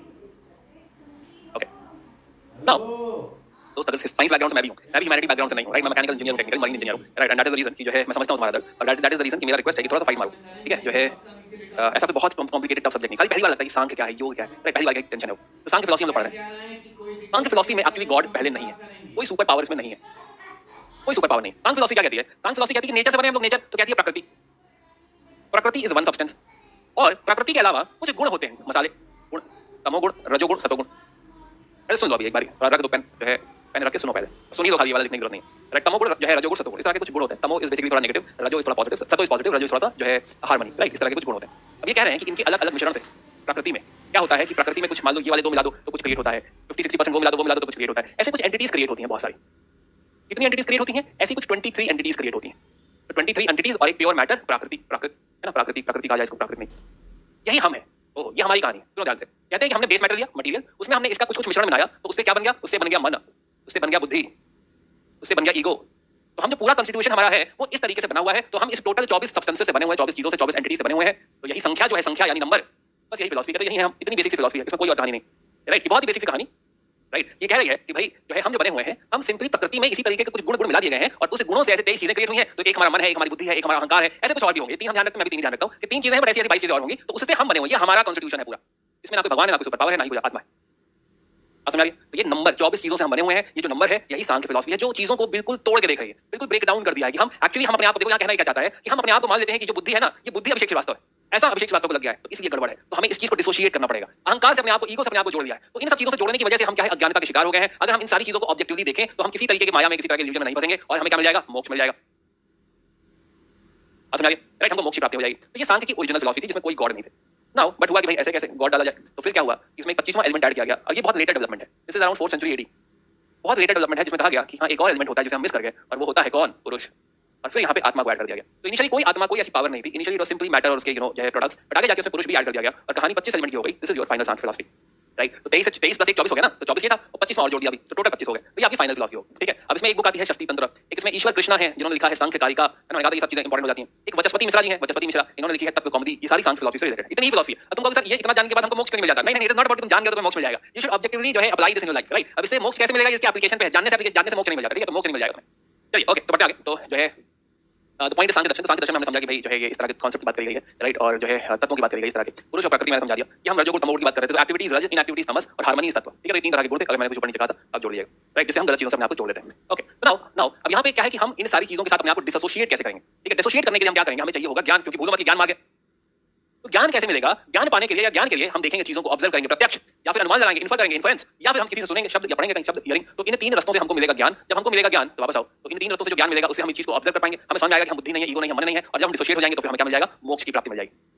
समझ आइए, right? So now this is again, तो ये तुम्हारा सांख्य, फाइनली इतना ही काफी होता है। फाइनली सांख्य फिलॉसफी की बात कर रहे हैं, कपिल सांख्य सूत्र की, प्रकृति प्लस 23 एलिमेंट प्लस पुरुष, यही पढ़ा हमने। सतोगुण रजोगुण तमोगुण, उनकी मीनिंग ये लिखी हुई है। देन गॉड नहीं होते। अब सत्कारवाद की थ्योरी इतनी इंपॉर्टेंट नहीं है, वी कैन स्किप। पुरुष जो है, पुरुष हमने ऐड कर दिया फाइनली, जो कि चेतना है, कॉन्शियसनेस है, और हमारी इग्नोरेंस क्या है कि हम उन सब चीजों के साथ अपने आप को जोड़ देते हैं, इसलिए हमारी आत्मा भटकती रहती है, ट्रांसमाइग्रेशन ऑफ सोल होता है। बट इसका सॉल्यूशन क्या है? सॉल्यूशन है ज्ञान मार्ग। अगर हम परसेप्शन, इन्फरेंस और हियरिंग द्वारा इन सब चीजों को ऑब्जर्व कर लें, then we be free from it, और हमको कैवल्य मिल जाएगा। हमारा पुरुष प्रकृति सारे एलिमेंट अलग हो जाएंगे, हम आजाद हो जाएंगे, ये बार-बार हमारा जन्म होना बंद हो जाएगा। I hope you got this point, right? जो है कुछ टेक्निकल चेंजेस इसमें, ओके? चलिए खैर कंटिन्यू करते हैं। दूसरी फिलॉसफी देखते हैं, योग फिलॉसफी। तो योग फिलॉसफी में ऐड कर लेते हैं। योग फिलॉसफी क्या है? वो सांख्य फिलॉसफी में पूरी तरह से जो है यकीन रखती है, पूरी तरह से फिलॉसफी इसी फिलॉसफी को मान रही है, बट वो कह रही है, योग फिलॉसफी कह रही है ना कि भाई जो है होगा कैसे? ज्ञान की आपने बात तो कर दी, बट इस ज्ञान तक हम पहुंचेंगे कैसे? तो ज्ञान तक पहुंचने के लिए तुमको क्या करना पड़ेगा? तुम्हें आसन करना पड़ेगा, प्राणायाम करना पड़ेगा। तो कहने का मतलब ये जो फिलॉसफी है ये विश्वास कर रही है कि भाई अगर आप योग करेंगे, मेडिटेशन करेंगे, ध्यान लगाएंगे, तो क्या होगा? आपका बॉडी और सेंसेस पे कंट्रोल आ जाएगा, आपको नॉलेज जो आप चाहिए, जो 3 ज्ञान आपको चाहिए, सब आपको मिल जाएंगे, और आपको कैवल्य की प्राप्ति मिल जाएगी। यही बेसिक छोटी सी बात इन्होंने योग फिलॉसफी में कही है, राइट? देन है ना, तो मैं उम्मीद करूं कि देखो जो है अगेन आप पढ़ोगे इसको, ठीक है? जो टेक्स्ट है, मैं टेक्स्ट में नहीं जा रहा हूं, टेक्स्ट आप पढ़ोगे, मैं खाली फिलॉसफी समझा रहा हूं। तो योग की बात करी हमने, योग इज नथिंग कि आप आसन और प्राणायाम वगैरह करेंगे तो आप इस चीज को समझ पाएंगे, ये जो है हमें डिसोशिएट करना है, हम डिसोशिएट कर पाएंगे, और जो है आपको कैवल्य मिल जाएगा या मोक्ष मिल जाएगा। अब इसमें एक नाम ध्यान रख सकते हो, भोज का, राइट? भोज ने भोजवृत्ति लिखी है, कमेंट्री लिखी हुई है Bhojavritti. This is on yoga. Now next philosophy is Nyaya philosophy, ठीक है? यहीं पे समझा दे रहा हूं मैं न्याय फिलॉसफी क्या है। न्याय का मतलब होता है, न्याय फिलॉसफी, इसके फाउंडर है अक्षपद गौतम, और इन्होंने लिखा है न्याय सूत्र। Now this philosophy is about logic, कि हम लॉजिकली चीजों को समझ सकते हैं, और हम उस ज्ञान को कि बाय लॉजिक ये सही है कि नहीं है, अब हमने छुआ किसी को और हमारा हाथ गीला हो गया तो समझ गए कि हाँ पानी है, तो कुछ लॉजिक द्वारा भी हम ज्ञान पा सकते हैं, वैलिड नॉलेज तक पहुंच सकते हैं, और लॉजिकली हम चीजों को अगर ऑब्जर्व करें तो हमें सफरिंग से मुक्ति मिल जाएगी। एक वर्ड अगर ध्यान रखो तो न्याय इज अबाउट लॉजिक। ठीक है कि हाँ, लॉजिकली हम चीजों से निकल सकते हैं। इन्होंने भी ज्ञान मार्ग दिया है कि हाँ भाई परसेप्शन, इन्फरेंस, हियरिंग जो पहले आपने पढ़ा था वो आगे भी रहेगा, बट लास्ट में इन्होंने एक कंपैरिजन वाला पार्ट और जोड़ दिया है कि लॉजिकली आप कंपेयर कर सकते हो कि हाँ ये होना चाहिए, ये होना चाहिए, ये सही है, ये गलत है, राइट। तो लॉजिकली आप कंपेयर कर सकते हो, तो कंपैरिजन एक और पार्ट इन्होंने ऐड कर दिया है जिसके द्वारा आप जो है ज्ञान पा सकते हैं। तो this is the third philosophy. Again जैसे मैंने कहा कि हाँ बहुत डीप में नहीं जाना है, तो जो है आप टेक्स्ट एक बार रीडिंग करेगा। Let me explain the philosophy on. Now चौथे नंबर पे आती है वैशेषिका। अगर न्याय लॉजिक है तो वैशेषिका एक्चुअली साइंस है। अब यहाँ पे फाउंडर है उल्लूक कनद, उल्लूक सूत्र लिखा हुआ है, उल्लूक कनद, कनद एटम मीटर भी कहा जाता है इन्होंने। इन्होंने थ्योरी जो दी है वो एटॉमिक थ्योरी दे दी है, एटॉमिक प्लूरलिज्म। समझो जरा इस बात को, एटॉमिक प्लूरलिज्म। टेक्निकली सही चलेगा? I just lost the screen.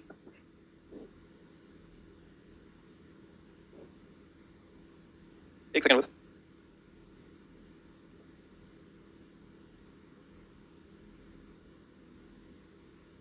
Not sure.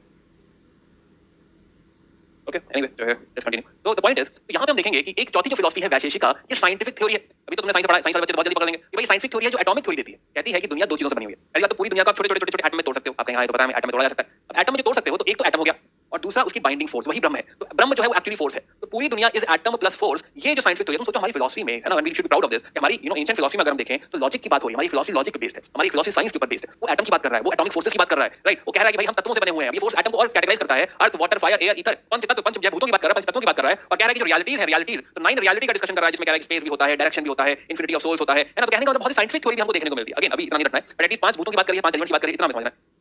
तो वैशेषिका थ्योरी जो है, Vaisheshika theory is a scientific theory, is an atomic theory, जो कि चीजों को बहुत ही ऑब्जेक्टिवली ऑब्जर्व कर रहा है। क्या इतना क्या ही एसोसिएट हो रहा है, हम सब एक चीज से बने हुए हैं, एटम से बने हुए हैं, और हमें जो फोर्स रखे हुए हैं वो बाइंडिंग फोर्स ब्रह्म है। तो अगर हम इस बात को समझ लें, अगर हम इस बात का ज्ञान हो जाए, कैसे ज्ञान होगा? बाय परसेप्शन और बाय इन्फरेंस। या तो प्रत्यक्ष हो और या तो अनुमान हो, इसके द्वारा हमें ज्ञान भी हो सकता है। अभी सब आगे लिखा हुआ है ना, राइट। या तो परसेप्शन हो या तो इन्फरेंस हो, तो इससे हम जो है ज्ञान पा सकते हैं। तो वैशेषिका बेसिकली साइंटिफिक थ्योरी है। इतना ही आज के लिए ध्यान रखना है कि यहाँ जो है साइंटिफिक थ्योरी है, एटम की उन्होंने बात करी है। इसी के साथ हमने 4 थ्योरीज बात कर ली है। हमने सांख्य की बात करी, जिसमें हमने देखा कि 25 एलिमेंट थे। हमने इसी में योग जोड़ दिया, योगा तो योग फिलॉसफी हो गई। इसी में हमने कहा कि लॉजिक है तो न्याय फिलॉसफी है, और वैशेषिका है तो साइंटिफिक फिलॉसफी है, राइट। ओवरआर्चिंग यही बात ध्यान रखनी है बस, प्लस स्कॉलर्स वगैरह का ध्यान रखना है बस। इससे ज्यादा कोई कहानी तो नहीं पढ़नी, उसके और फिलॉसफिकल डिस्कशन मत जाना, एक बार रीडिंग करके छोड़ देना, ठीक है। इसमें कोई और डिटेल तुम्हें नहीं समझ रही। अब हो गया लॉजिक, हो गया साइंस, हो गया आखिरी एलिमेंट पे आते हैं मीमांसा, जो कि रीजनिंग की बात करता है। इसके फाउंडर है जमिनी, और जमिनी सूत्र इन्होंने लिखा हुआ है। अब ये जो है जो फिलॉसफी है मीमांसा, मीमांसा टॉक्स अबाउट लॉजिक, सॉरी मीमांसा talks about reasoning. Logic science, अभी बात करेगा रीजनिंग की। अब सुनो जरा, ये बात थोड़ा इंपॉर्टेंट है।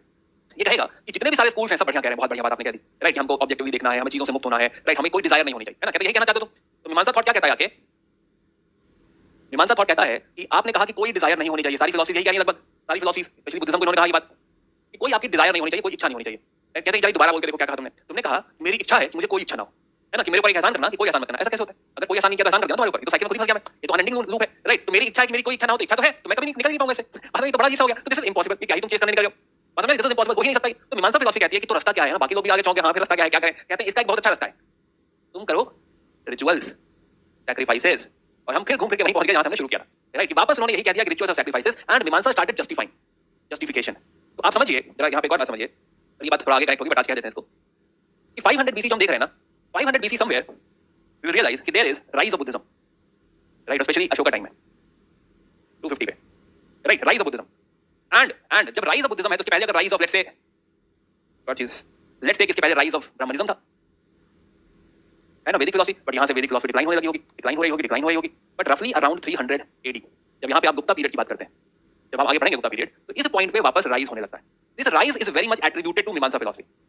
अब यहाँ पे आप देखेंगे कि ब्रह्मनिज्म वापस आ रहा है, राइट। आप देखेंगे कि जो है मूर्तियां बन रही हैं, पैनल्स बन रहे हैं, जो गुफा बन रही है वो हिंदू केव्स बन रही हैं, राइट। आप देखेंगे कि यहाँ पे टेंपल आर्किटेक्चर आएगा गुप्ता पीरियड से, मंदिर बनना चालू होंगे। तो ये जो कनेक्शन है ये कहीं ना कहीं मीमांसा से जुड़ा हुआ है। मीमांसा फिलॉसफी यहाँ पे आके कहेगी एक मिनट, इच्छा से मुक्ति की इच्छा, ये कैसी बातें होती हैं, right. It is not possible. तो we will go back to what Vedic rituals and all. Of course ये जो यहाँ पे जो रिलीजन तुम्हें दिख रहा है इस पॉइंट पे जो ब्रह्मनिज्म रिलीजन दिख रहा है, this is a very much reformed religion, no doubt.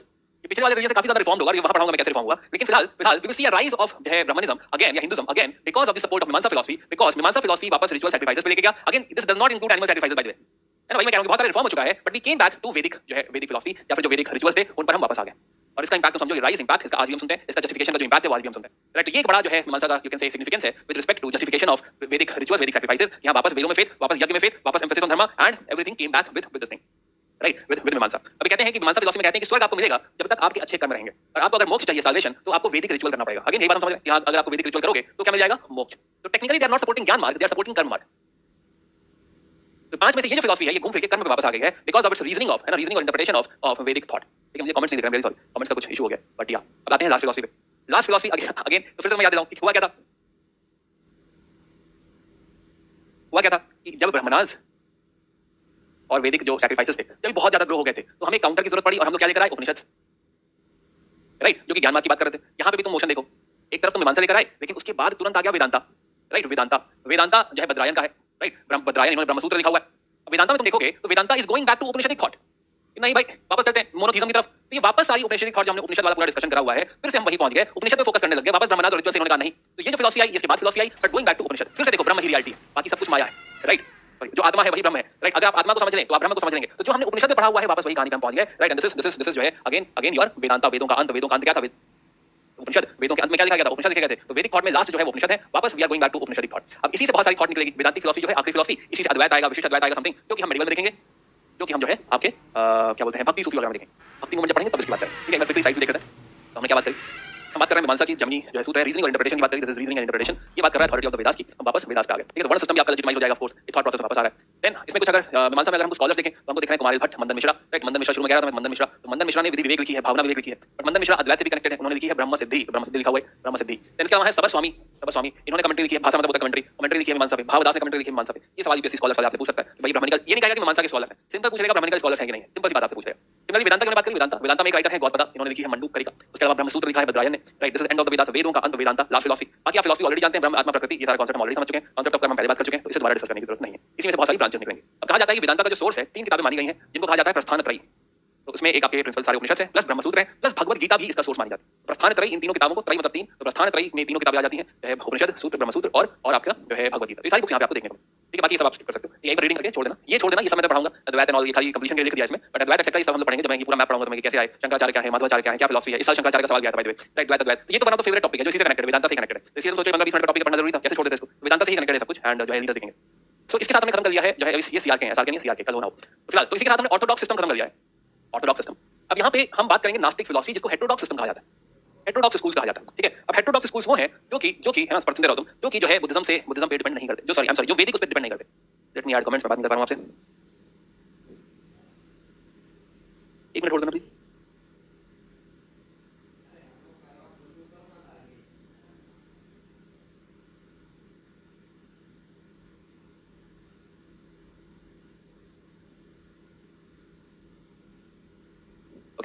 Okay चलिए, तो जो है एक बार कंफर्म करो, नहीं अभी एक कहानी बाकी है, चलो कल कहानी बाकी है, राइट। एक बार कंफर्म करो कि हाँ जो है सब कुछ सही है टेक्निकली,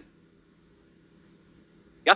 ओके, नहीं मुझे 10 मिनट और इस पर चर्वक थोड़ा सा और जो है कंक्लूड कर लेते हैं। छोटी सी बात है, छोटी सी कहानी है, इसकी और बात करें, राइट। नाउ तो जो है चर्वक की अगर जो है ये कहानी अगर हम देखें हेटेरोडॉक्स, तो इसमें हमें दिख रहा है एक तो बुद्धिज्म दिख रहा है, राइट, एक जैनिज्म दिख रहा है, और एक मटेरियलिस्टिक फिलॉसफी है चर्वक की। चर्वक एक अजीब का भी है, बट अभी हमारा मुद्दा है जो है चर्वक। चर्वक क्या कहते हैं? तो चर्वक अगर हम यहाँ पे देखें तो चर्वक कहा जाता है, चर्वक फाउंडर है चर्वक स्वयं, और इन्होंने किताब लिखी है बृहस्पति सूत्र।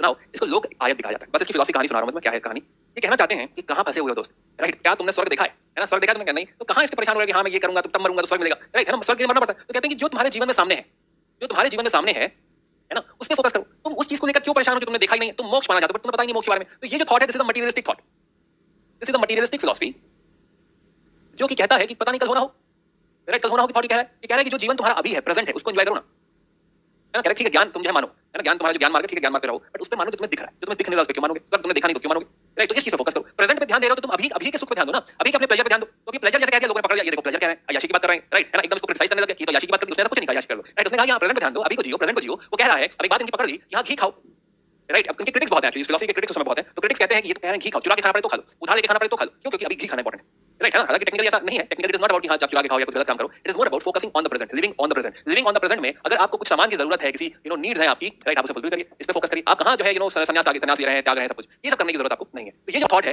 This thought is more about कि हां living the present, it is about ज्ञान क्या है, प्रमाण जो तुम्हारे सामने है, राइट। यहाँ जो ज्ञान है वो अनुभव होना चाहिए। अगर मैं जो अनुभव कर सकता हूं उसी को मानूंगा। अगर मैं पानी छू सकता हूं तो पानी है, अगर मैं धरती छू सकता हूं तो धरती है, बट अगर मैं ईथर नहीं छू सकता हूं तो ईथर जैसा कुछ नहीं है। बात समझ आई? तो this is like a very kind of practical approach saying कि हां जो है प्रेजेंट में जियो, present is more important, right. बाकी और परेशान होने की जरूरत नहीं है। तो intimate contact with the world, right, जैसे यहां जो भी जा रहे हो तो जाना, तो ये वो वाला कांसेप्ट है कि हां ठीक है, live in the present, right. उस चीज को जो है एसिमुलेट करो, समझो एंड आगे बढ़ो। तो ये कहते हैं कि सालेशन के पीछे भागना और संन्यास लेना इस फिलॉसफी के हिसाब से, मैं नहीं कह रहा, इस फिलॉसफी के हिसाब से जो है गलत नहीं है, it is not supporting that. कहते कोई ब्रह्म, कोई डिवाइन या कोई सुपरनैचुरल एजेंसी जैसा कुछ एग्जिस्ट नहीं करता, है ना। तो ये सारी बातें यहां पे इस फिलॉसफी में जो है अंडरलाइन करी गई हैं। एंड डेफिनेटली इस तरह का जो थॉट प्रोसेस है, this is required for urbanization, this is required for 500 BC का जो अर्बनाइजेशन हम देख रहे हैं, it is definitely required over. चलो चलिए, तो खैर जो है आई होप जो है यू गॉट दिस, राइट। बाकी मुझे पता है कि हाँ ये थॉट प्रोसेस ऐसा है, तो थोड़ा सा मेहनत लगेगी आपको। तो मैं कहूंगा कि एक बार मेरी वीडियो ही रिवाइज कर लो, बट वीडियो रिवाइज करने से पहले मैं कहूंगा कि मे बी स्लाइड्स की एक बार रीडिंग कर लो, राइट। और फिर उसके बाद अगर तुम्हें लगे कि हाँ वीडियो एक बार फिर से देखना है तो देख लेना। Again do not go in too much technicality, ये फिलॉसफी में बिल्कुल तुम्हें जान ही लेना है कि हाँ जो है जन्म होना ही कैसा है, पुनर्जन्म क्या होता होगा, तो आत्मा के तत्व एंड ऑल, इतना तुम्हें अभी इसमें जानने की जरूरत नहीं है।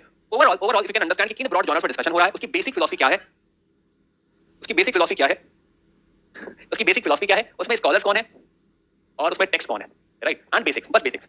और टर्मिनोलॉजी कह दूं मैं, इतना अगर फोकस करके इस चैप्टर को पढ़ लोगे, मुझे पता है कि हाँ ये इस तरीके से तुमने शायद कभी तो देखा नहीं इन सब चीजों को, बट हाँ वो वक्त आ गया, यूपीएससी की तैयारी कर रहे हो तो जो है इट इज हाई टाइम थोड़ा इस तरीके से सोचो, स्पेशली तुम्हें ये हर चीज में हेल्प करेगा। अभी जैसे मैंने कहा कि हाँ भक्ति मूवमेंट से काफी सवाल आएंगे, वो कनेक्शन यहीं से बिल्ड होगा। भक्ति में मानसो अगर ऑलरेडी रिकॉग्नाइज करने को दे चुका है तो वो कनेक्शन यहीं से बिल्ड होगा, राइट है ना। तो मैं मान रहा हूं कि हाई थोड़ा टेक्निकल कांसेप्ट है और it is very easy to say कि हाँ ये नहीं पूछेगा क्यों पढ़े, right, and it's very easy to say, but हाँ हम अब यूपीएससी की तैयारी कर रहे हैं तो हम ये आसान रास्ता ना बना के थोड़ा सा टफ रास्ते चलेंगे, एक बार इसको पढ़ लेंगे, बट हाँ इसमें बहुत इससे ज्यादा जो है हम और प्रवचन इसमें नहीं करेंगे, ठीक है, this much is good enough. तो जो भी टेक्नोलॉजी जैसे वेदंगा तुमने सुना, एटिमोलॉजी तुमने देखा, तो वो जो टेक्नोलॉजीज है वो एक बार अपना बना लो। बाकी जब तुम खुद पढ़ोगे यकीन मानो बहुत अच्छा टॉपिक है, बहुत ही सिंपल टॉपिक है ये, खाली वो सुनने में ऐसा लगता है कि फिलोसॉफिकल, राइट, इसलिए थोड़ा सुनने में ऐसा लगता है कि क्यों ही ऐसा हो गया, बट वैसे बहुत इजी, बहुत ज्यादा इजी है। ओनली व्हाट आई रिक्वेस्ट कि हाँ एक बार रीडिंग खुद कर लो तो तब तुम्हें आराम से अपना बना लोगे। कुछ टेक्निकल टर्म्स, नए टर्म्स, एटिमोलॉजी या फिर निरुक्ता, तो तुम्हें निरुक्ता क्या एकदम से कुछ नहीं लगा दिमाग में, ठीक है, तो इसलिए थोड़ा सा अजीब लग रहा है कि हाँ सांख्य भी आ गया, ये भी आ गया, आत्मा ब्रह्मा, तो तुम विजुलाइज नहीं कर पा रहे हो, है ना। कुछ लोग ऐसा डेफिनेटली फेस कर रहे होंगे, ठीक है, बट यकीन मानो जो है दिस इज हेल्पफुल और मैं इससे सब कुछ बिल्ड करूंगा, इसमें कल्चर बिल्ड करता हूं, इसमें आगे की फिलॉसफी बिल्ड करता हूं, इसका इंपैक्ट बिल्ड करता हूं कि पॉलिटिक्स क्या पड़ेगा। मैंने ऑलरेडी तुमसे कहा कि गुप्ता एम्पायर के राइज में जो तुम आर्किटेक्चर देख रहे हो, टेंपल आर्किटेक्चर, इसका ब्राह्मणिज्म का रिफॉर्म, ये सब कुछ कनेक्टेड है दोस्त, है ना। अब हम इसे इग्नोर करके पढ़ सकते हैं कि नहीं कनेक्टेड कुछ नहीं होता, बट कनेक्टेड होता है ना, और ये कनेक्शन बिल्ड करना ही जो है हिस्ट्री है। हम हिस्ट्री पढ़ रहे हैं कि तरह के डॉट्स को जो है कोऑर्डिनेट कर सकें, डॉट को कनेक्ट कर सकें, है ना। क्या ना इग्नोर करना कंफर्टेबल है, बट हम थोड़ा कंफर्ट जोन से निकलेंगे, ये सारी चीजें पढ़ेंगे और समझेंगे, और तब हम कल जाके कह सकते हैं कि यूपीएससी में कुछ भी आएगा हम will be able to answer.